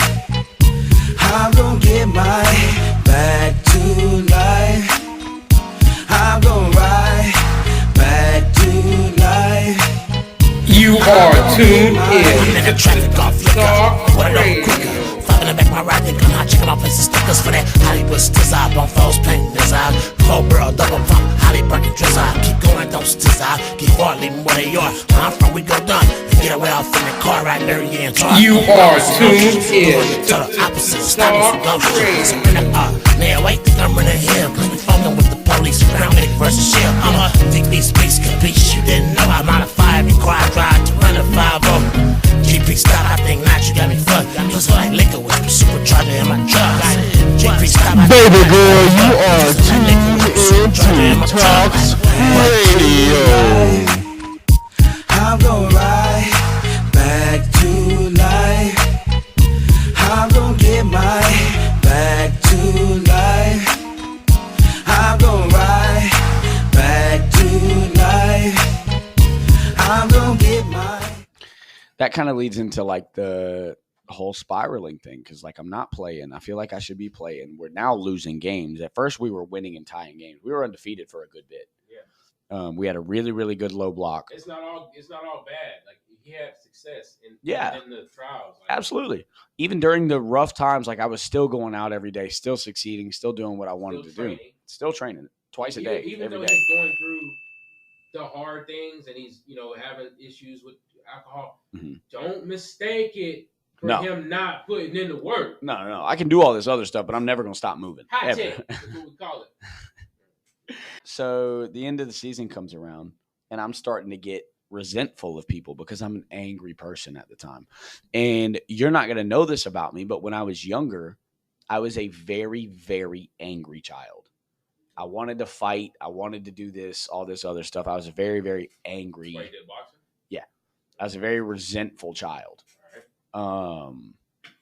And now I'm not. I'm relaxed. It's really, really hard to upset me now. And part of that comes from being such a resentful person in the first place. Yeah. So the end of the season comes, and I'm like, this is stupid. We should be doing this. We should be doing that. I don't know any better, man. I'm just upset. And I said some things that I definitely shouldn't have said. Not to anybody individually, but like just around the team. Yeah. So I'm like, this is stupid. I have 2 years. I have 3 years at Austin. So my contract was a 3-year contract. In the USL, you don't get those. So I'm not coming back. I'm not doing this. I'll go somewhere else and I'll be just fine. I'll do all this. I don't know what I was talking about, man. That's the highest level I'd ever played. Why would I want to leave so bad? Like, I'm still playing. Looking back now, and hindsight's 2020, but looking back now, I don't know why.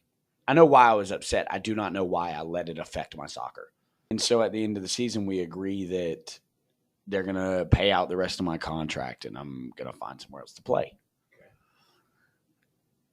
And at that time, I had time to sit because the season was over, and I had time to work through it myself. And every conclusion I came to was the fact that I was wrong. I handled it poorly. I had not wasted my first year, but I did not get out of it what I could have because of the way I handled those things. So, yeah, that's kind of what my first season was like. A lot of emotions. Now, I find it very interesting that, you left right as the team ceased operations. Yeah. So I think, yeah, I mean, I don't know where you would have been in the shuffle if you had have even stayed on that team. You know what I mean? Personally, I'm glad that it happened out that way because you were able to move on and be fluid. Now, I want to talk about the next phase in your career, which, I mean, I know it, but on Wikipedia, I just want to let you know, it says on his profile, it was announced that he signed with Chattanooga FC. Chattanooga FC is, I would say, apart from the MLS team that they put in Tennessee, which, because it's MLS, they're going to market it more. But Chattanooga FC is the best team in Tennessee, best known club in Tennessee. Will we agree? Absolutely. Yeah. In the South. Yeah, and really Chattanooga FC is a stalwart in the South when it comes to professional soccer. So that's who Clay signed to. Clay had success there. Clay had success there, but it wasn't like it was easy. I remember Clay telling me about how he would have to do it. Well, you'll tell that story. So tell us about Chattanooga FC. So a lot less happened in Chattanooga, but that doesn't mean a lot didn't happen. So I got all of my contracts through open tryouts, by the way, every single one, including the Austin, Chattanooga open tryout, Tormenta open tryout, Columbus open tryout, Southern States. Southern States, actually, I was recruited to. But, I've been to combines with him. Yeah. Yeah. So Chattanooga, I go to an open tryout. I play well. We go into preseason. We play against a couple USL championship teams, and I still have the videos on Huddle. I'm thugging on them. I mean, moving, shrugging people off. There's a couple clips where I'm pinning a couple guys that played in the MLS for like 6 or 7 years, rolling them, playing like I'm playing. And so I'm like, man, I forgot what it felt like to really be moving again. Yeah. I really felt like I forgot. Got it cracking. Yeah, exactly. And then we get into the season, and I don't play. I'm playing the 10 at this time instead of winger because we're playing in a 3-5-2. Which on that long field, dude. And I take that back because we had the Independent Cup, which we ended up winning. I played left wing back throughout pretty much that entire thing. Yeah. You know what I forgot to bring up? At this point, for Austin, I had played right back, center forward, left wing, right wing. Now at Chattanooga, I've played right wing, left wing back, center mid, the 8 and the 10. At the time, I was like, just stick me somewhere and keep me there, man. Let me get something consistent going. Now, I'm happy because I think I have a good enough soccer IQ. It really, really helped me. tools in your tool belt. Exactly. I'm comfortable anywhere. And even in we'll get into this, but at Chattanooga, I played throughout the Independent Cup. We ended up winning it. Going into the season, I'm not playing. Again, I'm not playing. I don't know what I'm doing. I'm playing as the 10. I'm picking up the ball from our center backs, and I'm beating 5-6 people playing the ball. I'm scoring goals in training. Nobody else on the team can figure out why I'm not playing. I'm not playing. I have no idea. I've got no idea what's going on. And Bill Elliott is helping Peter Fuller at this time. Both great guys. Shout out to University of West Florida. Yeah. Gosh. And so we're still undefeated at this time. No, I'll take that back. We lost our very first game of the season against Michigan Stars. Game we should not have lost. Is off of a mistake. That team is something else. Well, it came from a mistake from one of my really, really good friends, Nick Spielman. And he didn't make another mistake the rest of the season. But he made one mistake. And still, I don't know that I can name in the past 5 years another mistake that he's made, man. He just makes really, really good decisions on the ball. And then when did I play? Was the next time you played? Not New York Cosmos. Dude, I think it was because of COVID. Oh yeah. So our season got shortened a lot because of COVID. Yeah. So we come back from COVID. I don't play against Detroit City. Yeah. And then I get my shot against the Cosmos. Oh. And for those of you that have never seen me play competitively and you've only ever seen me play like adult league or something like that, it's not the same. I'm screaming, I'm fighting, I'm going into 50-50s. Yeah. I'm screaming at my teammates, and I'm really not fun to play with whenever it's really, really competitive because I want to win. For sure. Ain't fun to play with either. Exactly. I'm doing my job. I'm doing my job. So the game's really, really transitional. I've only been in for like 15 minutes, and I'm huffing and puffing. Yeah. So I'm looking at Alec, who was our goalkeeper at the time, and I'm like, dude, stop lumping it. Just play, because I'm tired of chasing, and I'm playing in the midfield in a 3-5-2. You know why he was doing that, though? What's that? That's the way that the game shifted now completely. Well, that's how we were told to play. And I was on there. I was like, boy, give me the ball to my feet. I'll do it myself. I apologize on my behalf for him. Yeah. That's the way you know what I'm saying? Exactly. There's no stake on you. I swear. Exactly. But, like, it was our job as midfielders. So we played the ball long, and we get to the second ball. That's how we were playing. So up to this point, we hadn't lost a game since our very first game. Yeah. So counting Independent Cup, we're like 8 or 9 games in undefeated. That's hard games. Yeah. Too. Those aren't games you're. No, we're low. Bro, even deeper than the tactics. Like, I don't think you understand. Nisa is dog pro, like dog, like underground, like how you like underground rap. Like, you ever seen like underground rap, battle rap, whatever you can think of in a profession that's underground, like where people are fighting each other to get to the top. Like, this is what it is. Like, and they will do anything to get the dub, anything to get the win. So when you see them out there, it's almost as like those guys have more passion than the top tier pros. I just wanted to clarify that. Like, he's not just, everybody's just letting the wind blow. No, bro. Like, they are fighting. It is a war because contracts are tied to the next level and this and that. So it's hard. These 8 or 9 games they're winning on the street, it is not easy to do that at this level.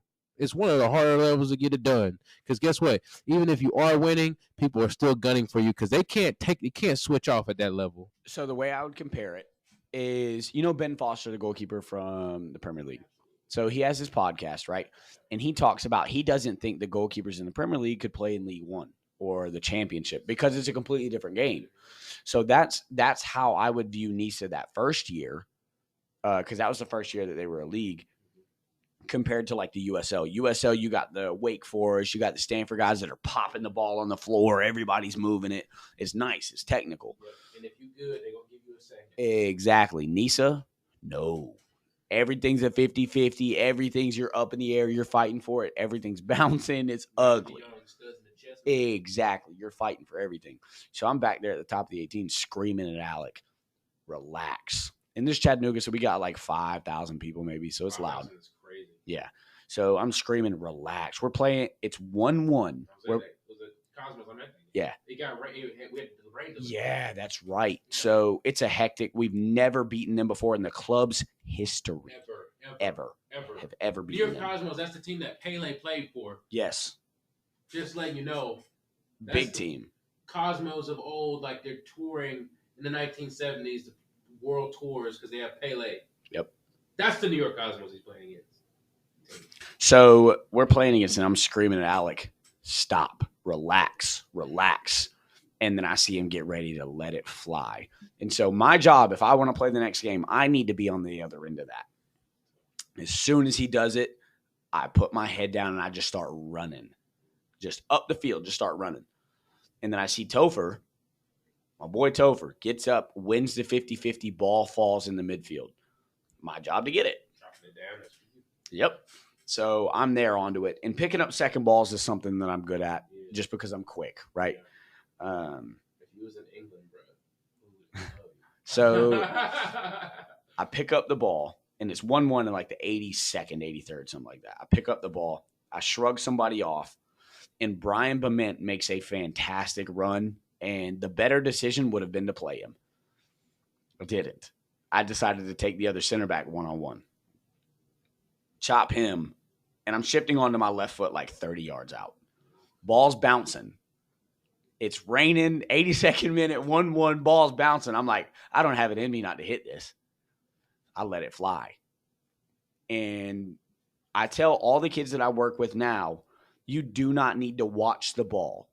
After you hit it, keep your head down and just wait for the screams. If they start screaming, it went in.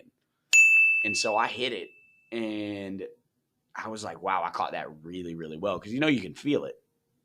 I didn't feel it come off my foot. Yeah. So I'm like, either I missed it, or that's going in. Mm-hmm. And so as I land, I pick my head up, and I'm like, oh, my God. Everybody started screaming. Dude, I freaked out. I didn't know how to celebrate. Sprinted to the bench, so now it's 2-1 against a team we've never beaten before.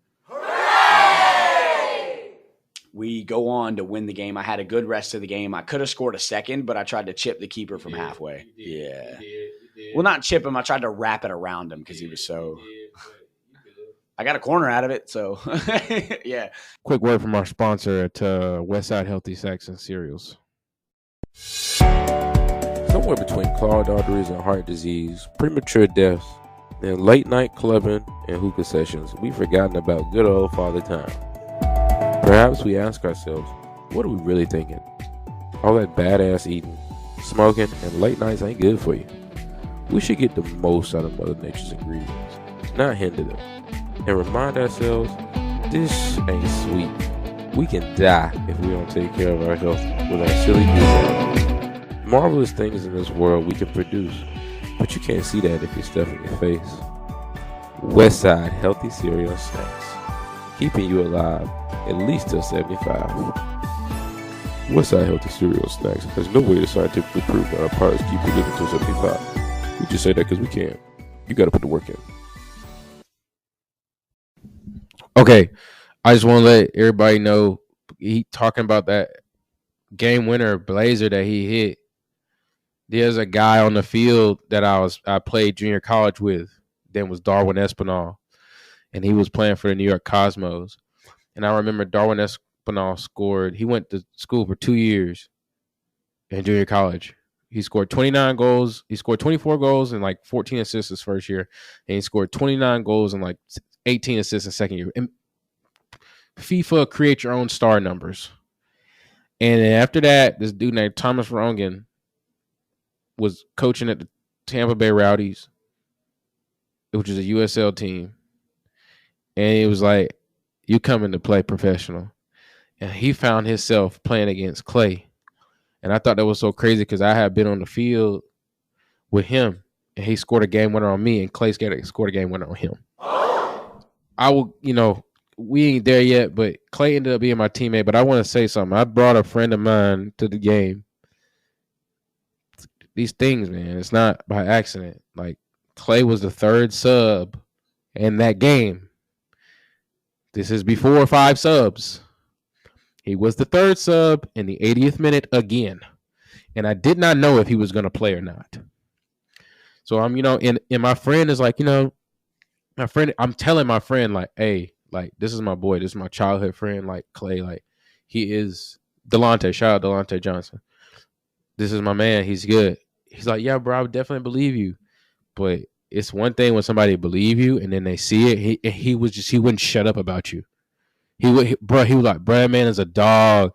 Bro, that man came up because you came up to the stadium steps and you gave me a pair of goalkeeper gloves signed by Ali Reddington, and that was Ego Sport gloves, and that goalkeeper glove company ended up being my goalkeeper glove sponsor when I played for the Rapids. So I just thought that all that was cool, but you can finish off your time in Chattanooga and then tell us about your time in Tormenta. So this whole time in Chattanooga, a little bit of transparency and it's changed now because of the players union. And I don't know that NISA has a union, but a little bit of transparency for the wages on lower level soccer. It's even now compared to 3 years ago when I played, it is way, way better. So the numbers are not the same now. But my second year, I was on $400 a month, and it was taxed down to $150 a month to play full-time professional soccer. I was a professional soccer player by trade. I played 10 months out of the year, and I was doing DoorDash every other minute I could to make money so I could send it back to my children.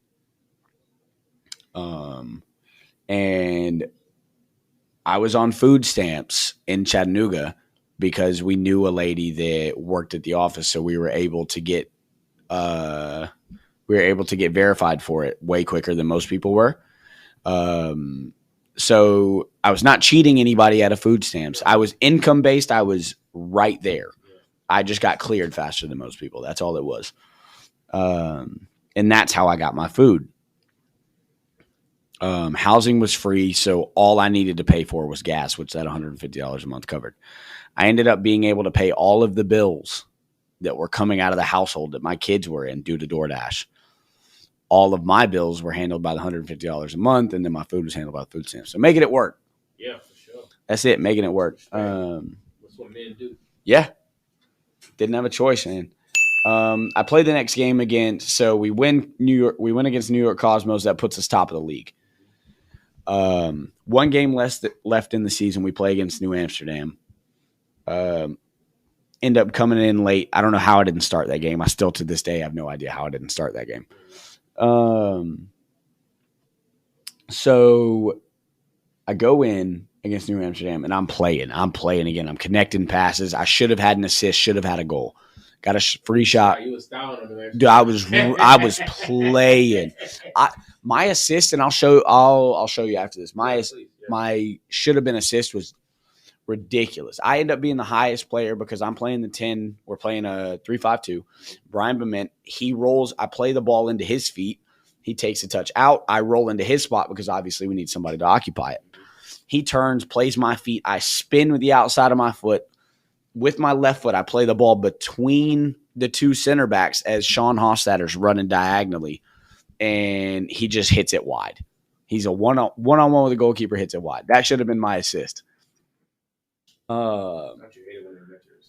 I'm telling you. And he was banging in goals the rest of the season. Where's mine, man? Come on. So we end up popping them. We end up winning the league. We go into playoffs. I don't play the first. No, I come in the first game against LA Force, and again, I'm playing. Yeah. Playing. I'm just having fun. I'm not thinking. Good team. Yeah. We end up beating them, go on to the next round. We're playing against California United. Very good team. Very good team. I start that game in the midfield. They have Taco Bell on their thing, right? Yeah. Yeah. So we're tied 1-1 going into the half, and I get subbed at halftime. And for those of you that don't know, at the top level, you don't sub at halftime unless something is really, really wrong. Yeah. I get subbed at halftime. We're tied 1-1 against the best team in the West Coast Conference. Yeah. What am I getting subbed for? We end up no, we tied that game. Ended 1-1. Nothing changed. I still don't know why I get subbed. To this day, I'm looking back and I watch the game. I don't know why I got subbed. No. Huh? No, I didn't approach him. Again, at this time, I'm still a really, really spiteful person. I'm doing things with a chip on my shoulder. So we're going through, and how did we get knocked out? We play Oakland. Yeah, in the shout out to the town, baby! The town! The town! Shout out to the Oakland freaking Roots, man! Go ahead, man. So we're going through. Great club, by the way. Yeah. Championship done a great job. Yeah, doing shout very, out to very the Bay well. Area, shout out to the town, really representing, because San Jose Earthquakes suck. There we go. You're the only soccer team in the town doing it like you're supposed to. Please, fans, if you hear me in Oakland, please do everything you can to keep your team. All right? Yeah. Please. Keep them.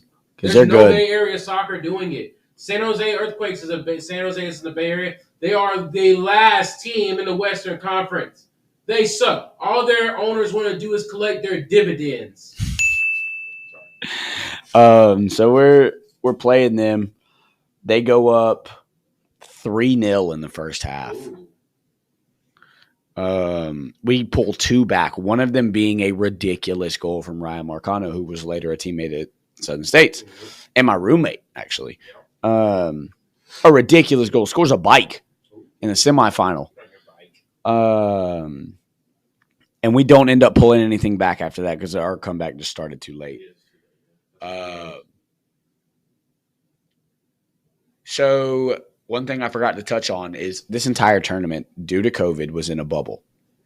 So we spent 10 days in Detroit. You played in the bubble just like LeBron James played in the bubble. But our team did not have the budget of everybody else. So while they're getting catered hotel food, do you know what we ate? In the morning, we had granola bars and fruit. Okay. Not bad. Chilling, right? Professional athletes, though. You know what we had for dinner almost every night? Panda Express. I love, shout out Panda Express. I will eat it every single day if I can. And it still is. I still eat it at least once a week, every week. Shout out Panda Express. Dude, but every day, my stomach hurt. Every day. That's what I'm saying. I got to go out and play. Come on now. We're eating right before we're going to training. What are we doing? We're eating Panda Express.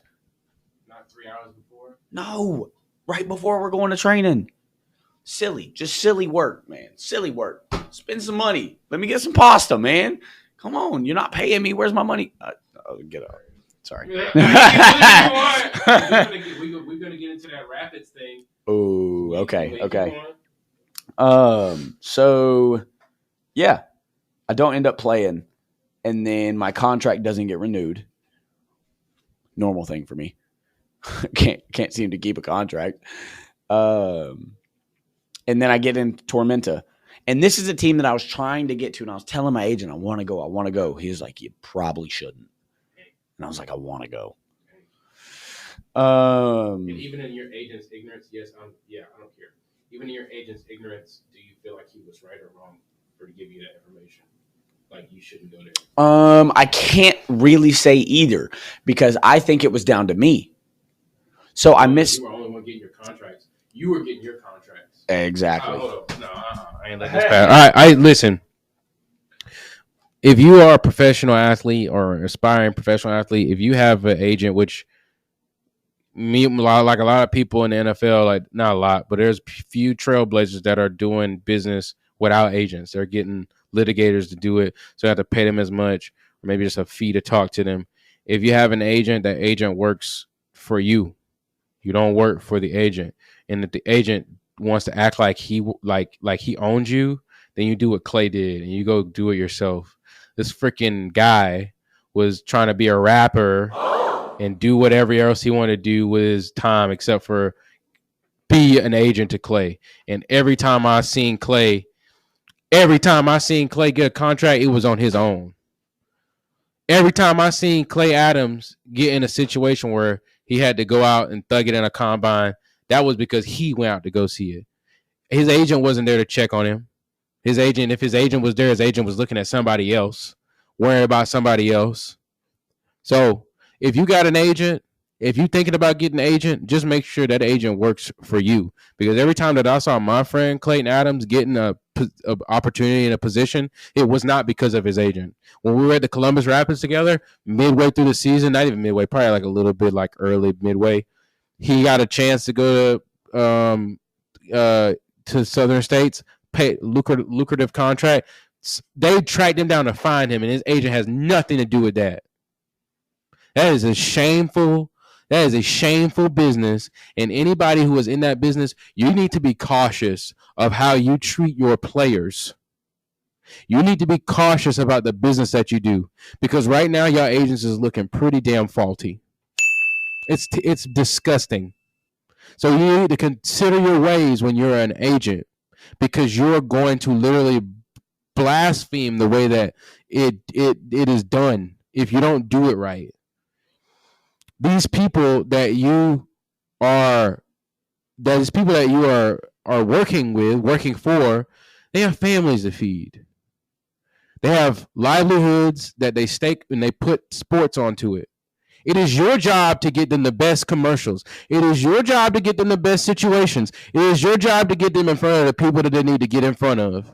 Not going to do some type of off-curricular activity. What did you get in the agent for? It's a grind. You should be grinding harder than your athlete. I'm sorry. I felt disrespected because you were being disrespected, and it's not right. Nothing wrong with it, man. That's why we got people in our lives, right? Whatever I can't say, you can say. Whatever you can't say, I can say. Is what it is, and I appreciate it. So, I do not regret playing for Tormenta. At the end of the day, I wanted to play there. It was close to the babies. I got to see them pretty much every weekend. I don't regret it. And I had some good performances for Tormenta, and I got a lot of knowledge through it. They really introduced me to the whole, like, tactic side of it. Ian Cameron, he was on it, man. And I love Ian. Fantastic guy. I loved all of the coaching staff there. Just happened to catch him, like, when he was implementing it, so it was obviously it's going to be the worst when he's. We were the hamsters, man. Yeah. And there's nothing wrong with that. And I can't say that I gave my best abilities to Cameron. So, You think that? yeah, 100%. I don't think that I did that team justice. Even though you were training like a maniac. Yes, because I was also experimenting with myself with like the creatine and stuff like that. So I took myself out of the first half of the season. That's why you swelled up. Exactly. So I can't say that I did them justice. Sorry. But before I went there, I had contract offers to go other places. And why didn't you? Because of the kids. So I had a guaranteed contract at Detroit. I need to go back to the bubble real quick. Please. So the goal I scored for Chattanooga was with my left foot. I'm right-footed. Yes. And people around here will tell you that I'm very right-footed. No. I got 2 feet. None of y'all are good enough to make me go to my left foot. Yeah, I'm going with my right foot because y'all can't stop me. Okay. Sorry. I needed to say that. I needed to say that because people want to tell me I can't use my left foot. I got a left foot. Before you go on, like, I wanted to tell, like, I remember because how Clay was preparing for going to Austin Bold. He would train with Jared Atkinson, shout out 619 training. He would train with him. He would do his soccer thing and his individual time, and then the rest of the time, finding a game in Atlanta or training with the Rebs, and that was how you do off season too, minus Jared because he had already implemented that. But another part is like coming and playing adult league at CGSA, and I remember, like I don't know like what day or time, but I remember him coming right before, you know what I'm saying, that right before it was that summer before the fall came in before he went to the spring. And I remember that. And I was like, oh shit, he's not just fast no more. He's fast and he can turn. He's fast and he can change direction. He's fast with the ball going forward. He's clinical in front of goal when he needs to be. He can pick a pass out. He can do an early cross. He can get to the byline and push it back like with intention. So I remember seeing Clay adding tools to his tool belt, and I remember people saying like, he's not just a one-trick pony. Like, so I remember that. When you're saying like, oh, he's not, like, he's saying like, I have 2 feet.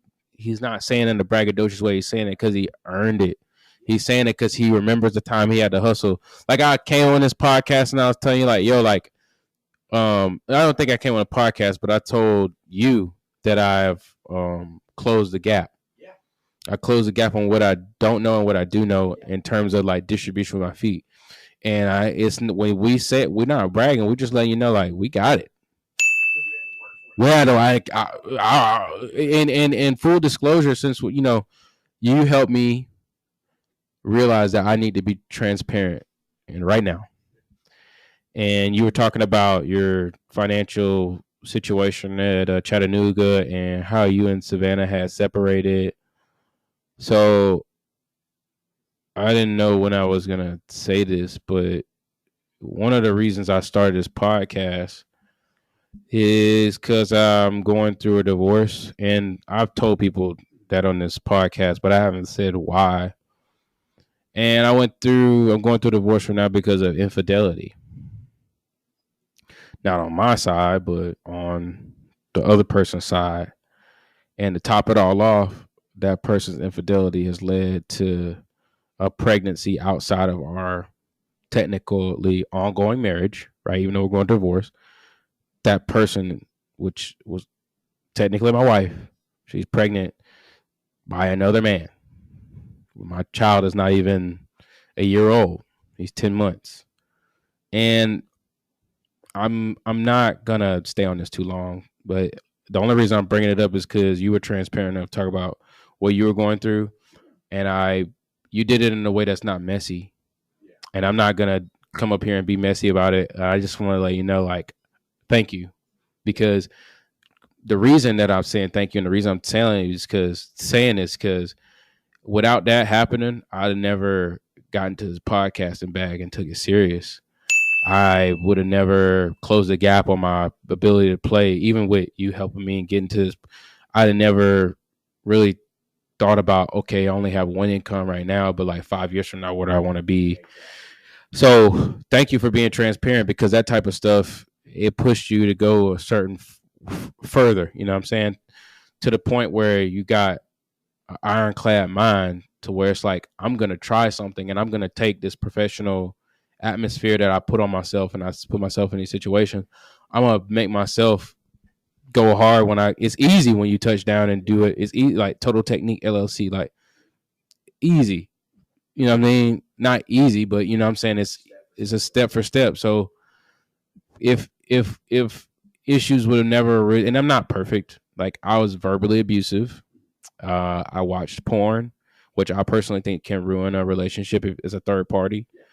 And I didn't focus on, I personally feel like if you're in a marriage, you're supposed to put God first. You're not supposed to put your spouse first. You're not supposed to put your kids first. You're supposed to put God first and then the family. But I didn't. I just was like putting all my energy into what I thought was the wrong stuff. And then I thought that, like make my spouse my world. Like, no, like she's a helpmate.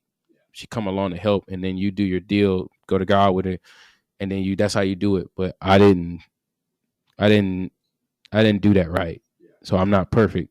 So I'm not on here to bash Cheyenne or anything like that. I have my issues too, but thank you for being transparent, because it helped me, you know what I'm saying? But no else, but the police ain't tripping. Y'all ain't want to rap to that. Now they have to make the hits. Ain't far. National Geographic, wildlife, the jungle. Growl with it, brush, big and husky. Trust me, I ain't the quarterback, so don't rush. You wanna take a ride with me? Won't, won't, won't. Say you wanna live like luxury. Won't, won't, won't. baby girl, you are tuned into Talks Radio.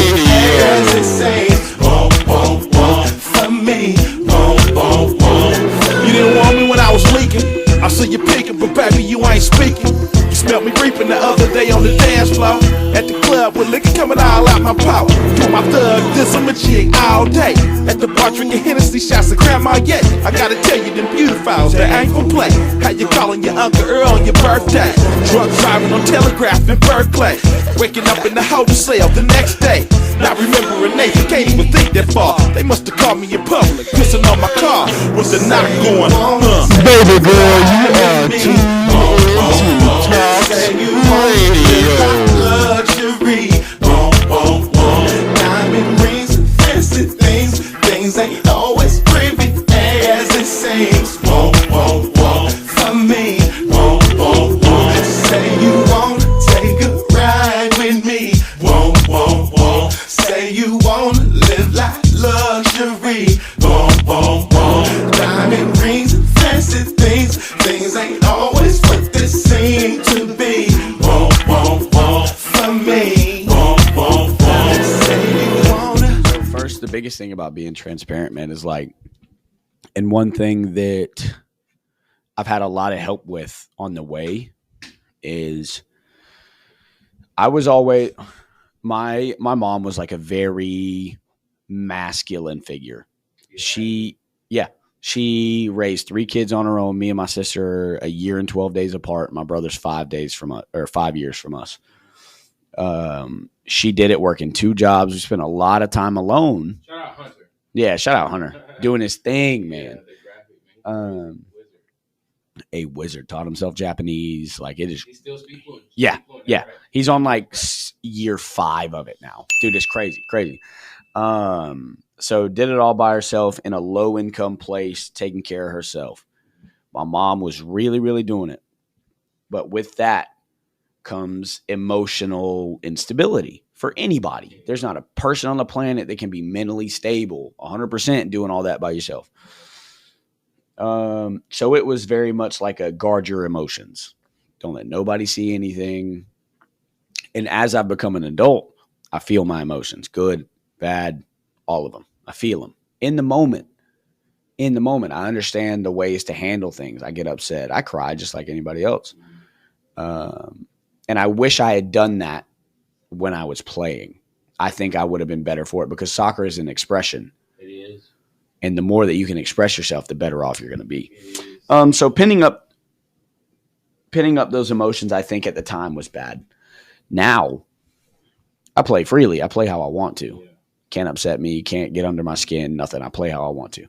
But into Tormenta, I had all these other offers. The other one being at Indy 11. Yeah. The coach loved me, man. Who is now the head coach at Phoenix Rising. Yeah. Loved me, man. Loved me as an 8. Yeah. Loved me, man. And I decided not to go because Tormenta offered me a guaranteed contract and it was close to home. That was not the only reason I went to Tormenta, Darren and Ian. But it was a big factor, close to my kids, and they know that. Yeah. And they took care of me there. I just didn't give them the best that I had. Because the creatine thing was not my fault. So for those of you that don't know, I took creatine to try to increase my performance. Ended up getting compartment syndrome, which is where your muscles swell around the peroneal nerves in your legs. So I was having drop foot. And against Montreal? Yes. Playing against Atlanta United, against Montreal, Victor Wanyama, Joseph Martinez, Ezekiel Barco, those guys. And I couldn't feel my feet. Yeah, couldn't feel the ball. I was hyperextending my knee on a regular basis because like I couldn't feel the ground whenever I stepped. Yeah, we were talking about that stuff. Yeah, it was crazy. So we contemplated surgery, and I was like, well, the only variable, I've never had this happen in my life. I've always been a runner, never pulled muscles, no injuries, nothing. And now I can't feel my feet when I run. Ian was like, well, is it a mental thing? And I was like, no, I've done this before. Like, it's nothing that I'm afraid of. So I talked to the doctor. He was like, all right, well, we're going to have surgery, and it's going to be so to give you an idea of how elevated the levels were.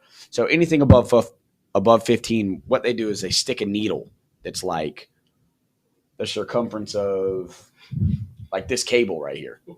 It's a big needle, man. They numb you up. They stick it through the fascia because that's where all the tension is. Yep. And they measure the levels. Anything over 15 is when you're resting, anything over a 15 is compartment syndrome. When you're moving, anything over a 30 is severe. Like you need to have surgery. Mine resting was a 25. Oh. So they were like, the pain that you're experiencing when you're playing is like, you need to have surgery. And I was like, just give me time without creatine. I can rock through it. Give me time. Because I can play through it.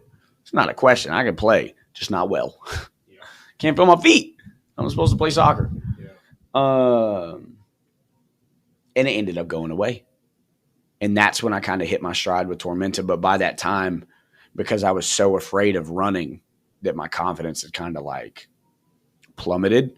And I was still having decent games, like played against Tucson, played against Red Wolves twice.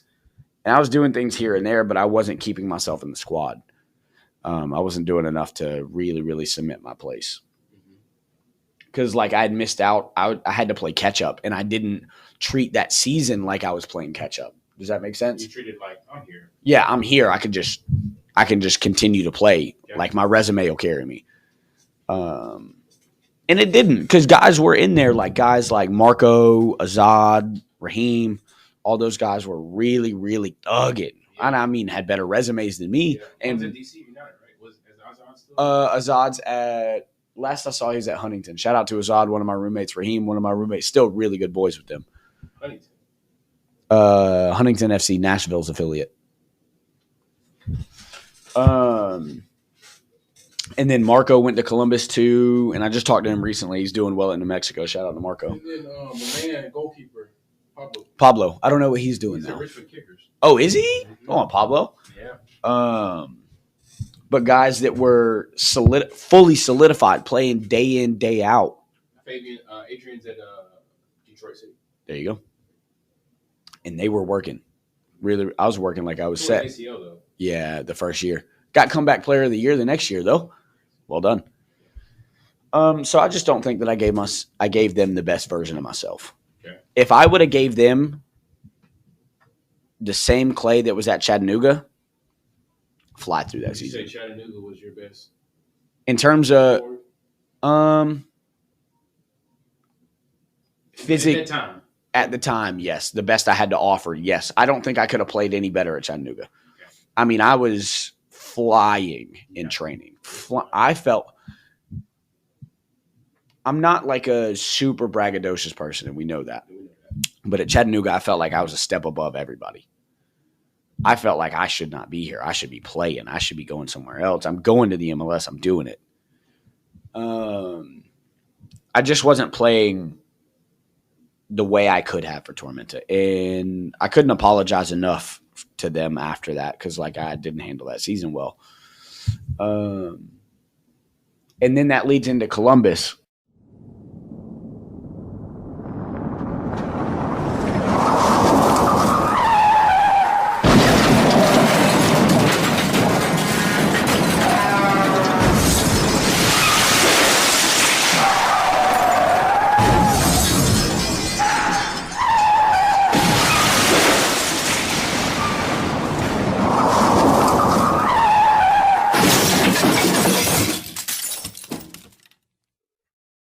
Oh man, what's good? You feel me? I'm hurt. How can I get my groove back? Been hurt? Been harmed in an accident, big dog? Don't worry. With the law offices of Holy Sheep, we can get you paid and send on your way. Oh man, what's good? You feel me? Nah, I was hurt in a bad way. You feel me? But with the law offices of Holy Sheep. The boys, they did it. It changed the forecast for me. I'm not gonna lie. At the law offices of Holy Sheep, you know what I'm saying? You're gonna receive hella good instruction on how to deal with your baby mamas, you know what I'm saying? And the law offices of Holy Sheep, you know what I'm saying? You're gonna receive hella good counseling on, you know what I'm saying, on where to put your little extras, you know what I'm saying? You know what I'm saying? Make sure them boys don't take it from you, you know what I'm saying? And Holy Sheep, you know what I'm saying? You're gonna do extra things, you know what I'm saying? Hella good things, you know what I'm saying? To make sure that your extras right, you know what I'm saying? Make sure your nuptials right, you know what I'm saying? Make sure your fetty, your skrilla, your scratch is ready. So come on down and see us at Holy Sheep, you know what I'm saying? We down here on 55 Bon Bon Avenue. That's 55 Bon Bon Avenue. Come get yours, man. Holy Sheep. The law offices of Holy Sheep does not hold premises liability. So that leads into Columbus. And before I say, because everything from Columbus was kind of upward. Yeah. So everything from Austin was kind of downward and with like a little bit of peaks and valleys and stuff like that. And then heading into Columbus, my first year was, I know how to play. I know my style of play. I know what I'm good at, what I'm not good at. There's a term for everything that I dealt with from the very beginning of Georgia Revolution to all the way up into the end of Tormenta. Imposter syndrome. How did I get here? I do not deserve to be here. I don't know why I'm here. These guys have these resumes. Oh, you played at Akron? You played 4 years at Akron, starter every year. You're whatever conference you were in, player of the year. High-level amateur. That's what I'm saying. You played. But you didn't really realize, I didn't realize that I should have been there. Right. I didn't realize that I deserved to be there. So in the time, I'm like, dude, I don't know how I got here. I don't deserve to be here, especially at Austin. But he played at Bayern Munich. Now he's passing me the ball. Mm-hmm. So I spent a lot of time with that. And that's not an excuse because everybody deals with that at some point. Everybody deals with that. It's just how you handle it. I just didn't handle it well. And I'm willing to admit that. I mean, I'm willing to admit my faults. And now when I got to Columbus, I felt like I was in full stride. I still think, even though I didn't have the numbers to back it up, I think I was the best player in the league. The best all-around player in the league. I was doing a lot of that on the other side of the field by myself. I was in until Juan and Samuel and Niall and all them boys got there and really started helping, like Ethan, Brandon. I thought I was the best player in the league. Even Jordy, who had 20-something goals, he's not a better player than me. No, he had to set up. That's what I'm saying. Corey, not a better player than me, and I've got no problem telling these guys this. They're fantastic players. I think on the ball and off the ball, I think I was the best player in the league that year. The only person that would contend with me was Buddy that went to go play in France.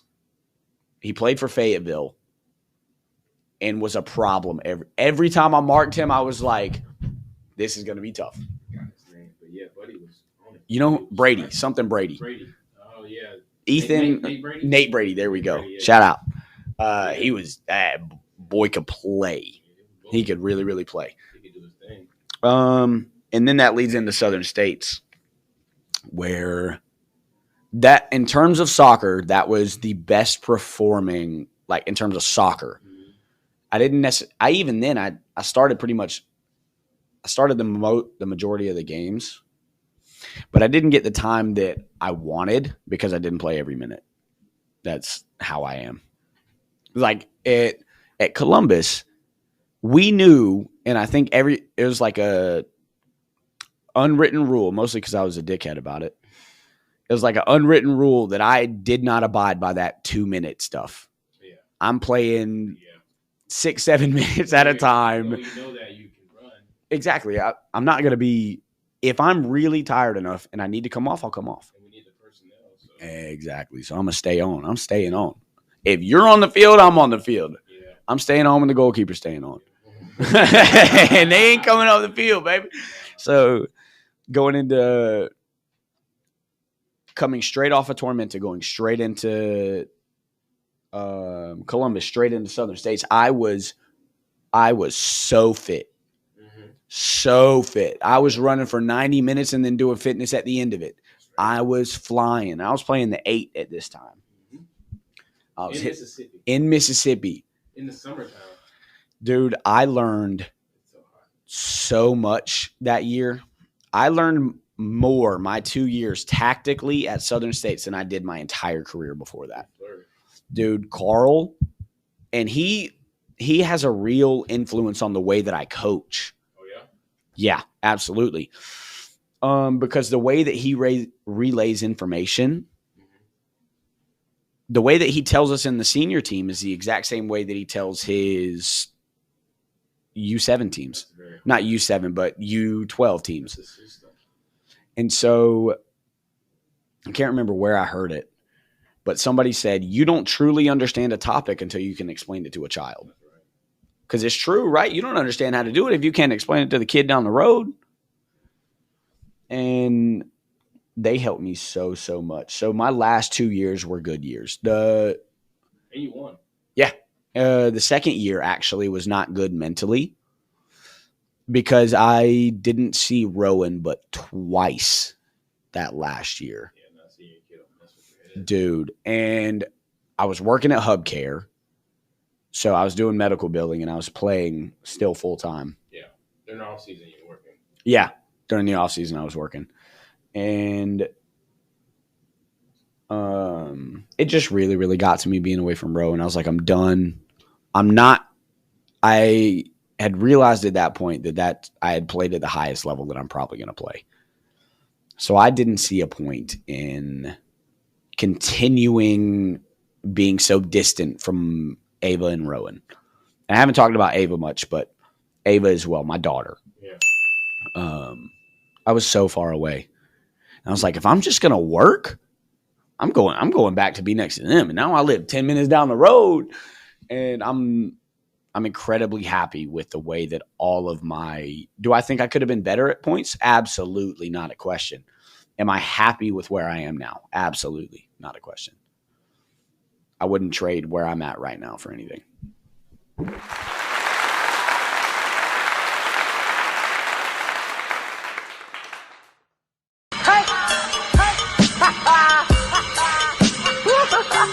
You are tuned in to Talk Radio.